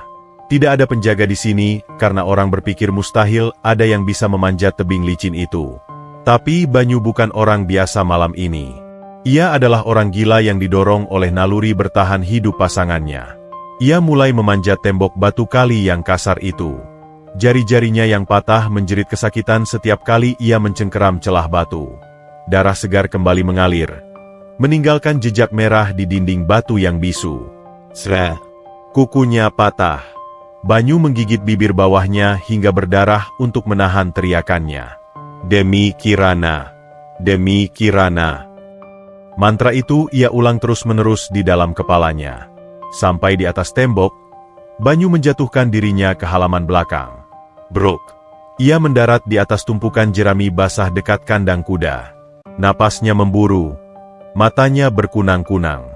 Ia hampir pingsan karena kehabisan tenaga. Namun, sisik itu kembali menyengatnya. Bangun. Banyu merangkak menuju bangunan utama. Ia mendengar suara tawa dari jendela yang terbuka sedikit di lantai dasar. Itu suara Juragan Karta. Dengan hati-hati, Banyu mengintip lewat celah ventilasi kayu di bawah jendela itu. Pemandangan di dalam ruangan itu membuat darahnya mendidih. Itu adalah gudang penyimpanan barang antik. Di tengah ruangan, terdapat sebuah akuarium kaca tebal berbentuk kotak. Air di dalamnya berwarna keruh kemerahan, sepertinya dicampur dengan larutan mantra. Dan di sana, Kirana mengapung lemah. Ikan mas itu tampak menyedihkan. Warna merah tembaganya kian kusam, nyaris abu-abu kelam. Matanya tertutup. Ia tidak bergerak. Hanya insangnya yang kembang kempis sangat pelan, menandakan nyawanya tinggal seujung kuku. Di sekeliling akuarium, Ki Suta sedang duduk bersila, dikelilingi 7 lilin hitam yang menyala. Ia sedang merapal mantra pengunci, memastikan jiwa dewi di dalam ikan itu tidak bisa memberontak atau memanggil bantuan. Besok pagi kolektor dari kota akan datang, ujar Juragan Karta sambil menepuk perut buncitnya. Ia berdiri di samping akuarium, mengetuk kaca itu dengan cincin akiknya. Ting, ting. Ikan ini akan kujual seharga tanah 1 desa. Dan kau, Embah, akan dapat bagianmu. Ki Suta terkekeh. Suaranya parau. Energinya sudah mulai stabil. Dia sudah menyerah. Jiwa dewinya sudah tidur. Tinggal jiwa binatangnya saja. Banyu mengepalkan tangannya di balik tembok. Tidur? Dia tidak tidur. Dia menungguku. Banyu merogoh saku celananya. Ia mengeluarkan satu-satunya senjata yang ia bawa. Bukan parang.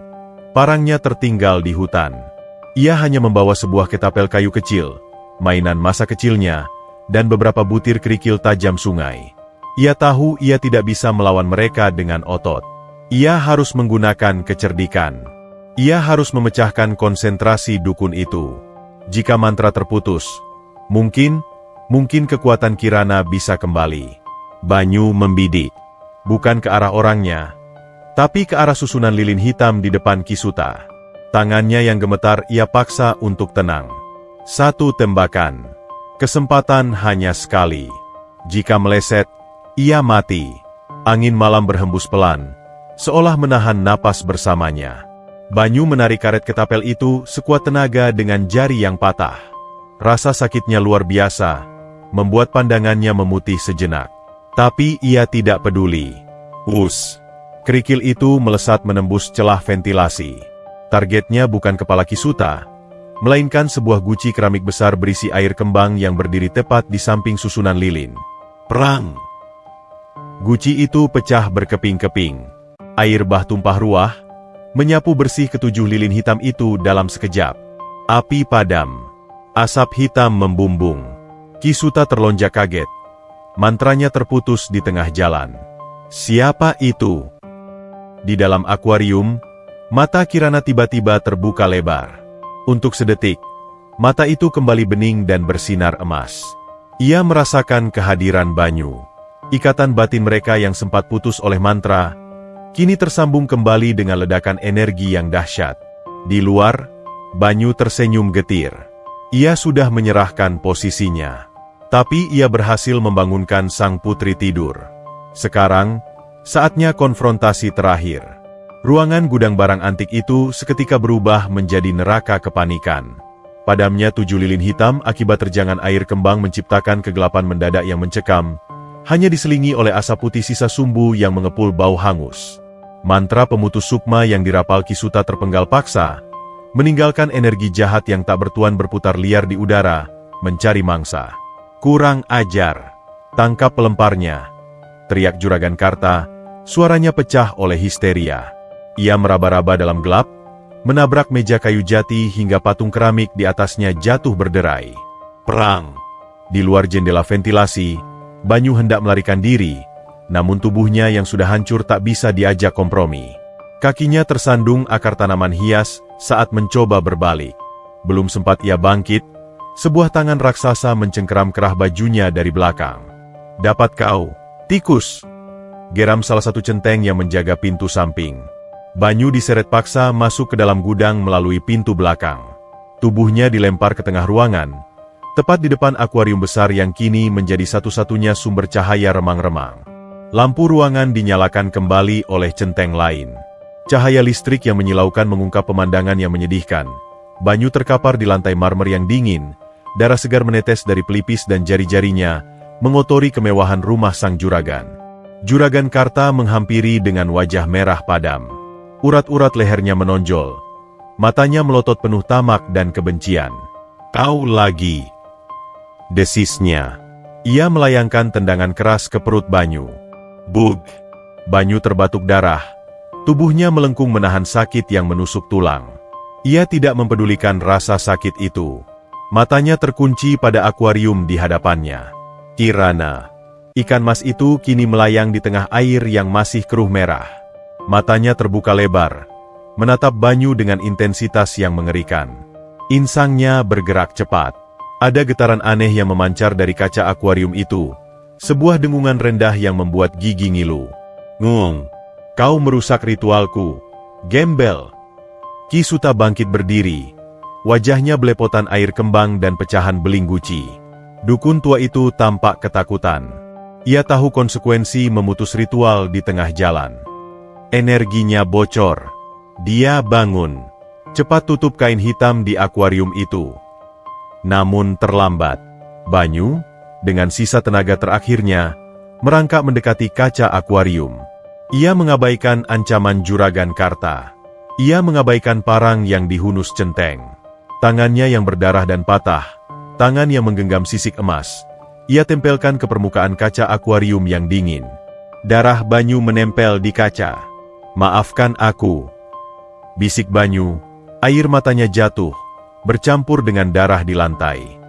Aku tidak bisa membawamu pulang, tapi setidaknya, aku tidak membiarkanmu pergi sendirian. Saat darah Banyu dan sisik emas itu bertemu, hanya terpisah oleh ketebalan kaca, semesta seakan berhenti berputar. Jantung Kirana berdegup kencang, seirama dengan jantung Banyu. Rasa cinta tulus yang rela mati demi melindungi, bertemu dengan rasa terima kasih yang agung. Itu adalah kunci yang selama ini dicari. Bukan mantra, bukan kemenyan, melainkan pengorbanan darah dan air mata. Air di dalam akuarium mendadak mendidih. Blue Boop, Blue Boop. Bukan karena panas api, melainkan karena lonjakan energi murni yang meledak dari tubuh Kirana. Warna merah tembaga kusam yang menyelimuti tubuh ikan itu lurus ketika, rontok seperti debu ditiup angin, digantikan oleh cahaya emas yang menyilaukan. Jauh lebih terang dari matahari pagi. Jauh lebih murni dari emas batangan manapun di brankas Juragan Karta. Apa ini? Juragan Karta mundur selangkah. Silau. Ia menutup matanya dengan lengan. Kisuta berteriak histeris. Mundur! Mundur! Dia bukan siluman. Dia Dewi. Kalian membangunkan amarah laut. Kerak. Kaca akuarium setebal 2 senti itu retak 1000. Garis-garis retakan bercahaya menjalar cepat seperti kilat.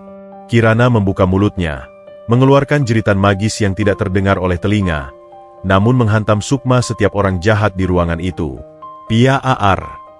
Akuarium itu meledak. Ribuan pecahan kaca menyembur ke segala arah. Tapi ajaibnya, tak satu pun mengenai Banyu yang bersimpuh di depannya. Pecahan kaca itu justru terbang laksana peluru kendali ke arah Juragan Karta dan anak buahnya. Mereka menjerit kesakitan saat kulit mereka tergores hujan beling. Air bah tumpah ruah membanjiri ruangan. Namun, air itu tidak mengalir ke selokan. Air itu hidup. Air itu bangkit, bergulung-gulung membentuk pilar tinggi yang berputar, mengangkat tubuh Kirana ke udara. Di tengah pilar air yang bercahaya itu, wujud ikan mas perlahan memudar, melebur menjadi sosok wanita yang pernah Banyu lihat di mimpi dan kolam. Kini, ia berdiri nyata.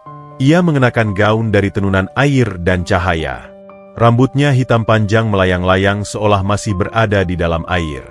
Wajahnya cantik luar biasa, namun tatapannya dingin dan mematikan saat menatap Juragan Karta.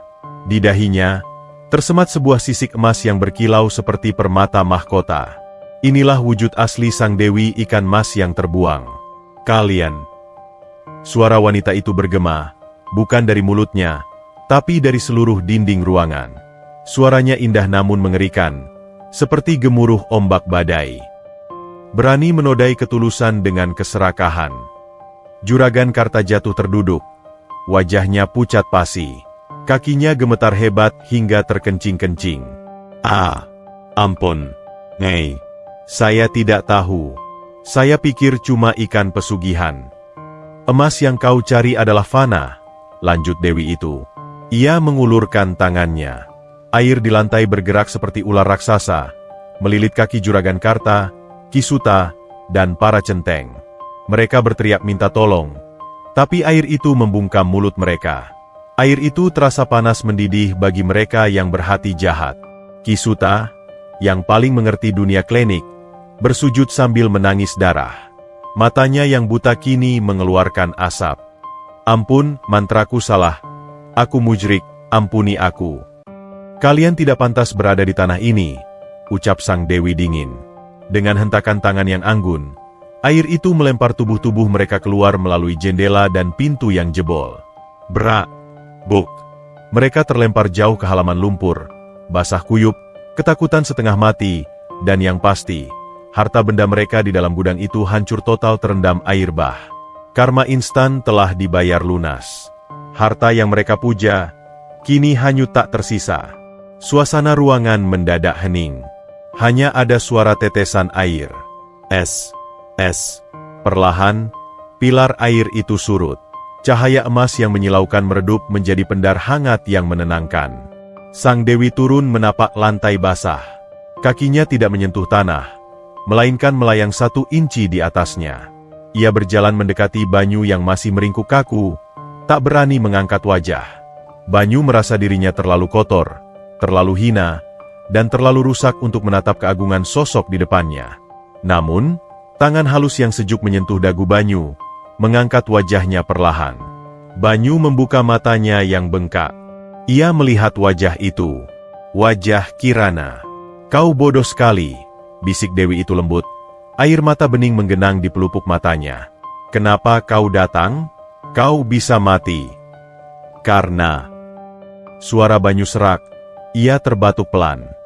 Karena duniaku ada di dalam akuarium itu. Jika kau mati, aku mati. Sang Dewi tersenyum.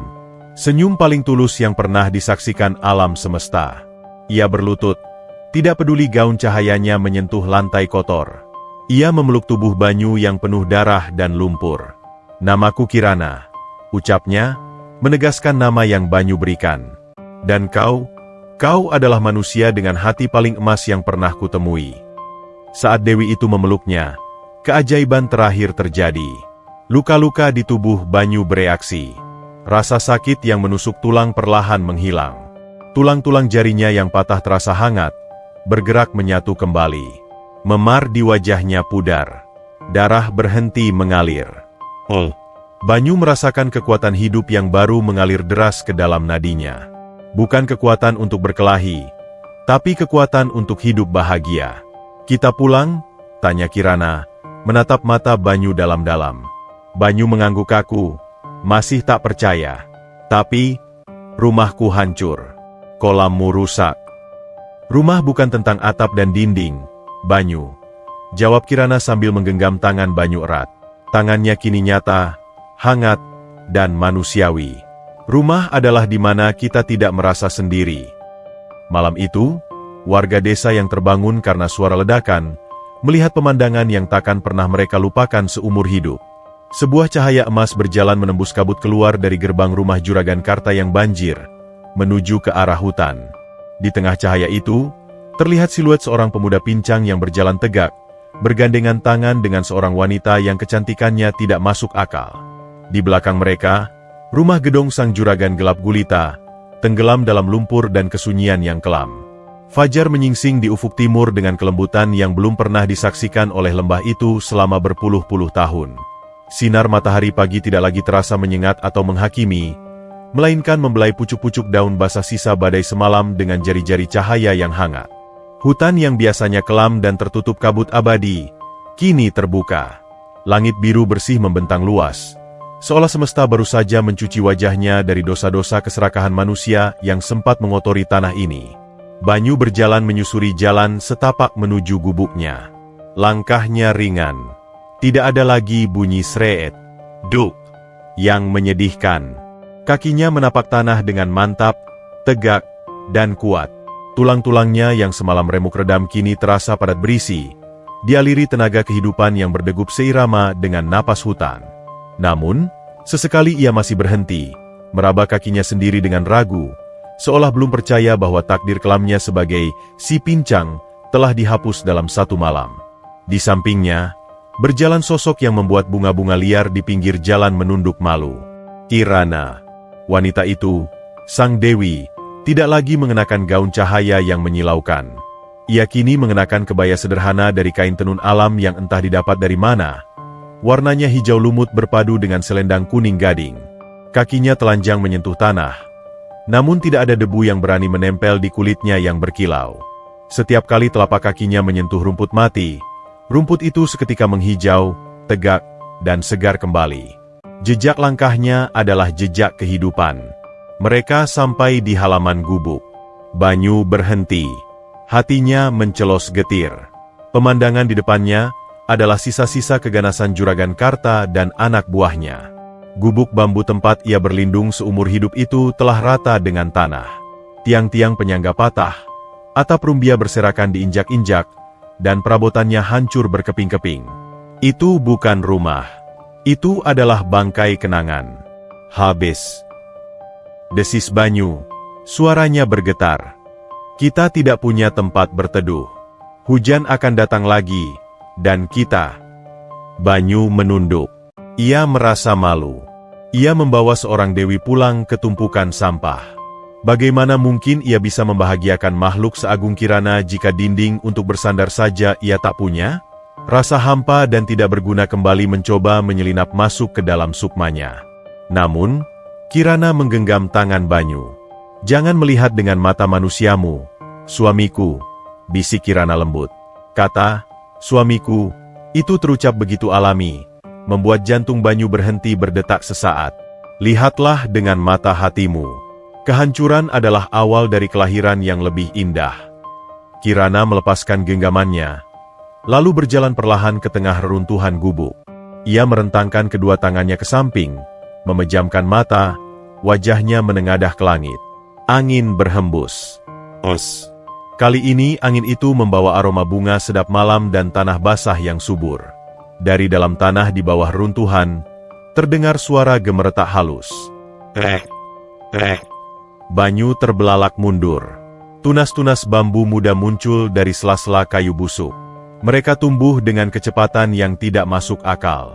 Dalam hitungan detik, tunas itu membesar, meninggi, dan saling menganyam diri. Batang-batang pohon di sekitar gubuk merunduk, dahan-dahannya memanjang, saling bertaut membentuk atap alami yang kokoh dan rapat. Tanaman rambat berbunga ungu menjalar cepat, menutupi dinding-dinding bambu yang baru terbentuk, menjadi perekat yang lebih kuat dari paku besi manapun. Reruntuhan itu lenyap. Di hadapan Banyu kini berdiri sebuah pondok kayu yang asri, menyatu sempurna dengan alam, seolah pondok itu memang tumbuh dari rahim bumi, bukan dibangun oleh tangan manusia. Di belakang pondok, suara gemericik air terdengar riang. Banyu berlari kecil ke belakang. Kolam galiannya yang kemarin keruh dan berlumpur, kini telah berubah. Airnya jernih sebening kristal, memancarkan pendar kebiruan. Bunga-bunga teratai bermekaran di permukaannya, dan ikan-ikan kecil berwarna-warni berenang riang, entah datang dari mana. Ini rumah kita? Tanya Banyu. Air mata harum menetes di pipinya yang kini bersih tanpa noda arang. Kirana tersenyum, berjalan menghampirinya. Ini rumahmu, Banyu. Alam hanya mengembalikan apa yang seharusnya kau dapatkan sejak dulu. Kebaikan hatimu selama merawatku saat aku tak berdaya, inilah buahnya. Banyu jatuh berlutut, mencium tangan Kirana. Aku tidak pantas. Aku hanya pemungut kayu bakar. Aku orang bodoh yang bisu. Kau bukan lagi orang bisu. Kirana menyentuh tenggorokan Banyu dengan ujung jarinya. Ada sensasi hangat yang menjalar masuk. Dan kau bukan orang bodoh. Kau adalah penjaga mata air ini. Mulai hari ini, tidak ada yang boleh menyebutmu sampah. Siang itu, kehidupan Banyu berubah 180 derajat. Mereka tidak perlu lagi turun ke desa untuk menukar kayu bakar dengan beras fana. Hutan menyediakan segalanya. Pohon buah-buahan di sekitar pondok berbuah lebat di luar musim. Pisang, mangga, durian, semua matang dan manis. Burung-burung hutan datang membawakan biji-bijian. Namun, perubahan terbesar bukan pada fisik alam, melainkan pada atmosfer di sekitar hutan itu. Warga desa di kaki bukit mulai merasakan sesuatu yang aneh. Asap hitam dan hawa panas yang biasanya datang dari arah hutan saat kemarau, kini berganti menjadi angin sejuk yang membawa ketenangan. Penyakit gatal-gatal yang sering menyerang anak-anak desa tiba-tiba sembuh jika mereka mandi di aliran sungai yang bersumber dari hutan tempat Banyu tinggal. Gunjing mulai beredar lagi, tapi kali ini nadanya berbeda. Bukan lagi tentang siluman jahat. Kalian dengar? Bisik seorang petani pada temannya di sawah. Rumah juragan Karta hancur kena banjir lumpur. Tapi gubuk si bisu di atas sana malah bersinar terang kalau malam. Katanya ada bidadari yang turun. Hus, jangan sebut si bisu lagi. Tegur temannya takut-takut. Sekarang dia gagah. Kemarin aku lihat dia di pinggir hutan. Wajahnya berseri, jalannya tegap. Dia bukan orang sembarangan. Dia pasti orang pilihan yang menjaga hutan ini dari mara bahaya. Ketakutan warga berubah menjadi rasa segan dan hormat yang mendalam. Mereka tidak lagi berani membuang sampah ke sungai. Mereka tidak lagi berani menebang pohon sembarangan di dekat wilayah Banyu. Ada garis batas tak kasat mata yang mereka patuhi. Sebuah batas suci antara dunia manusia yang tamak dan dunia Banyu yang damai. Sore itu, Banyu duduk di beranda pondok barunya, memangku seruling bambunya yang tua. Kirana duduk di sampingnya, menyandarkan kepala di bahu Banyu. Kakinya mencelup ke dalam kolam kecil yang mengalir di bawah beranda. Banyu mengangkat seruling itu. Ia meniupnya. Suara yang keluar bukan lagi nada melankolis yang menyayat hati. Nada itu jernih, bulat, dan penuh kebahagiaan. Lagu yang ia mainkan adalah lagu syukur. Lagu tentang hujan yang membasuh luka, tentang matahari yang mengeringkan air mata. Burung-burung berhenti berkicau untuk mendengarkan. Angin berhenti berdesir. Seluruh hutan menjadi panggung konser tunggal Banyu. Kirana memejamkan mata, menikmati alunan musik itu. Kau tahu, Banyu, di kahyangan sana, musik sindah ini hanya terdengar saat para dewa sedang jatuh cinta. Tapi kau memainkannya setiap hari untukku. Banyu menurunkan serulingnya. Ia menatap istrinya, keajaibannya. Karena setiap hari bersamamu adalah jatuh cinta yang baru, Kirana. Dulu aku mengira hidupku adalah kutukan. Sekarang aku tahu, semua penderitaan itu hanya persiapan agar aku cukup kuat menampung kebahagiaan sebesar ini. Kirana tersenyum. Mata beningnya memantulkan pelita cinta yang takkan pernah padam. Dan kebahagiaan ini baru saja dimulai. Di kejauhan, matahari terbenam dengan warna jingga keemasan, menutup hari pertama kehidupan baru mereka. Tidak ada lagi dingin yang menusuk tulang. Tidak ada lagi sepi yang mencekik. Di tengah hutan yang dulu dijauhi dunia, kini tumbuh sebuah surga kecil yang dijaga oleh seorang pemuda sederhana dan dewi yang mencintainya tanpa syarat. Namun, di sela-sela kedamaian itu, Banyu tahu tugasnya belum selesai. Ia melihat ke arah desa di bawah sana. Masih banyak orang sakit. Masih banyak orang yang hatinya kering seperti Juragan Karta. Apakah ia akan menyimpan keajaiban ini untuk dirinya sendiri? Atau ia akan membaginya? Pertanyaan itu menggantung lembut di udara, menunggu jawaban di esok hari. Waktu bergulir seperti aliran sungai di lembah itu, tenang, pasti, dan membasuh segala luka yang pernah tergores di bebatuan sejarah. Bulan berganti tahun, musim hujan berganti kemarau. Namun di sekitar pondok kayu yang kini tertutup rimbunnya bunga melati itu, waktu seolah berhenti. Tidak ada penuaan yang menyedihkan, tidak ada pelapukan yang fana. Yang ada hanyalah kedewasaan alam yang semakin matang dan bijaksana. Hutan yang dulunya dikenal sebagai tempat pembuangan sial, tempat jin dan setan bersemayam dalam gunjing warga desa, kini telah berubah nama. Orang-orang menyebutnya hutan penawar. Pagi itu, antrean kecil terlihat mengular di jalan setapak menuju pondok Banyu. Mereka bukan lagi orang-orang yang datang membawa obor untuk membakar, melainkan orang-orang yang datang membawa harapan. Ada seorang ibu yang menggendong anaknya yang demam tinggi, ada kakek tua yang matanya mulai rabun, ada petani yang kakinya luka terkena cangkul. Mereka datang dengan kepala tertunduk, penuh hormat dan keseganan. Banyu menyambut mereka di beranda. Ia bukan lagi pemuda kurus, dekil, dan pincang yang dulu dilempari batu. Ia kini berdiri tegak, tubuhnya berisi dan sehat, mengenakan pakaian bersih dari tenunan serat nanas yang halus. Wajahnya tenang, memancarkan pelita kedamaian yang membuat siapa saja yang menatapnya merasa sejuk. Bisu, suaranya kini terdengar, meski ia jarang menggunakannya. Ia lebih suka berbicara lewat senyum dan sentuhan tangan. Seorang ibu maju ke depan, menangis terseduh-seduh sambil menyodorkan bayinya yang membiru. Tolong, Kiai Banyu. Isaknya, menggunakan gelar kehormatan yang disematkan warga tanpa diminta. Anak saya sudah 3 hari tidak mau menyusu. Tabib desa sudah angkat tangan. Banyu tidak meminta bayaran. Ia tidak meminta ayam, beras, apalagi koin emas. Ia hanya tersenyum, lalu mengambil sebuah batok kelapa kecil.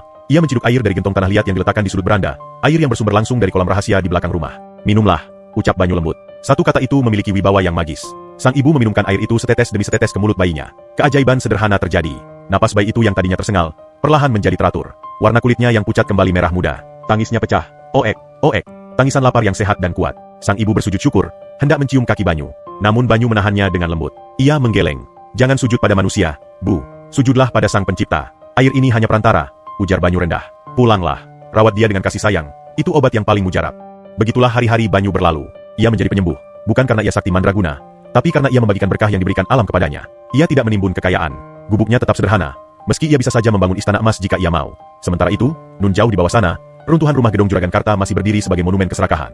Tembok-tembok batunya kini ditumbuhi lumut hitam, menjadi sarang ular dan biawak. Konon, Juragan Karta menghabiskan sisa hidupnya menjadi orang gila yang setiap hari menggali tanah di pinggir jalan, mencari emas yang hilang, sambil berteriak-teriak ketakutan dikejar bayangan air. Kisuta pun tak jauh beda nasibnya, mati dalam kesendirian di gubuk reot, dihantui oleh mantra-mantranya sendiri yang berbalik menyerang. Takdir telah memisahkan gandum dari skam. Yang tamak hancur menjadi debu, yang tulus abadi menjadi permata. Sore itu, setelah pasien terakhir pulang menuruni bukit, Banyu berjalan ke belakang pondok. Di sana, di tepi kolam yang airnya selalu jernih dan berkilau kebiruan, Kirana sedang duduk menunggu. Wanita itu, Sang Dewi, sedang memberi makan ikan-ikan kecil dengan remah roti. Kecantikannya tidak memudar sedikit pun. Justru semakin bersinar layaknya bulan purnama yang enggan tenggelam. Saat melihat Banyu datang, wajahnya berbinar. Lelah? Tanya Kirana lembut, menepuk tempat kosong di sebelahnya. Banyu duduk, menyandarkan punggungnya pada batang pohon beringin putih yang menaungi kolam.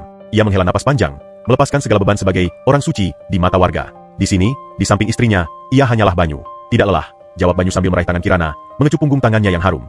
Hanya, teringat masa lalu.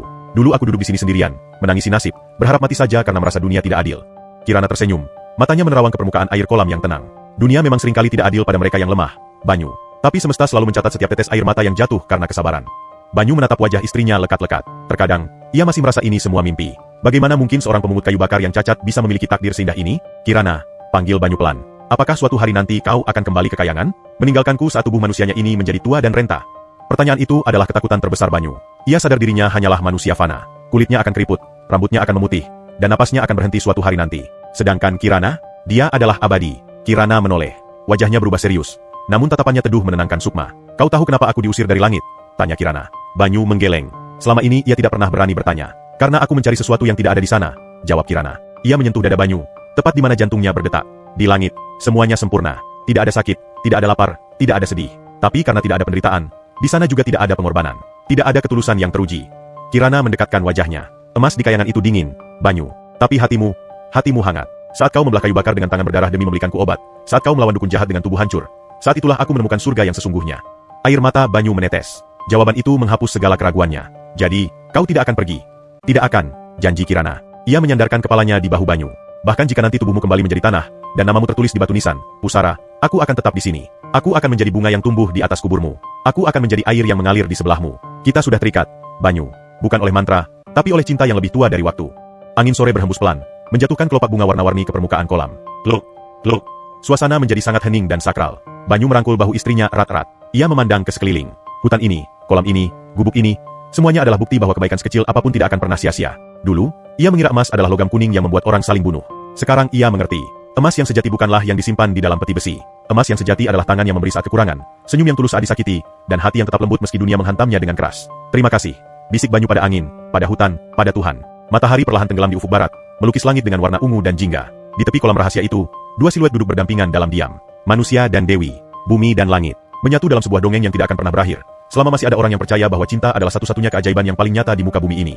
Dan begitulah kisah Banyu dan Kirana ditutup, bukan dengan kata tamat, melainkan dengan sebuah perasaan hangat yang tertinggal abadi di dalam dada.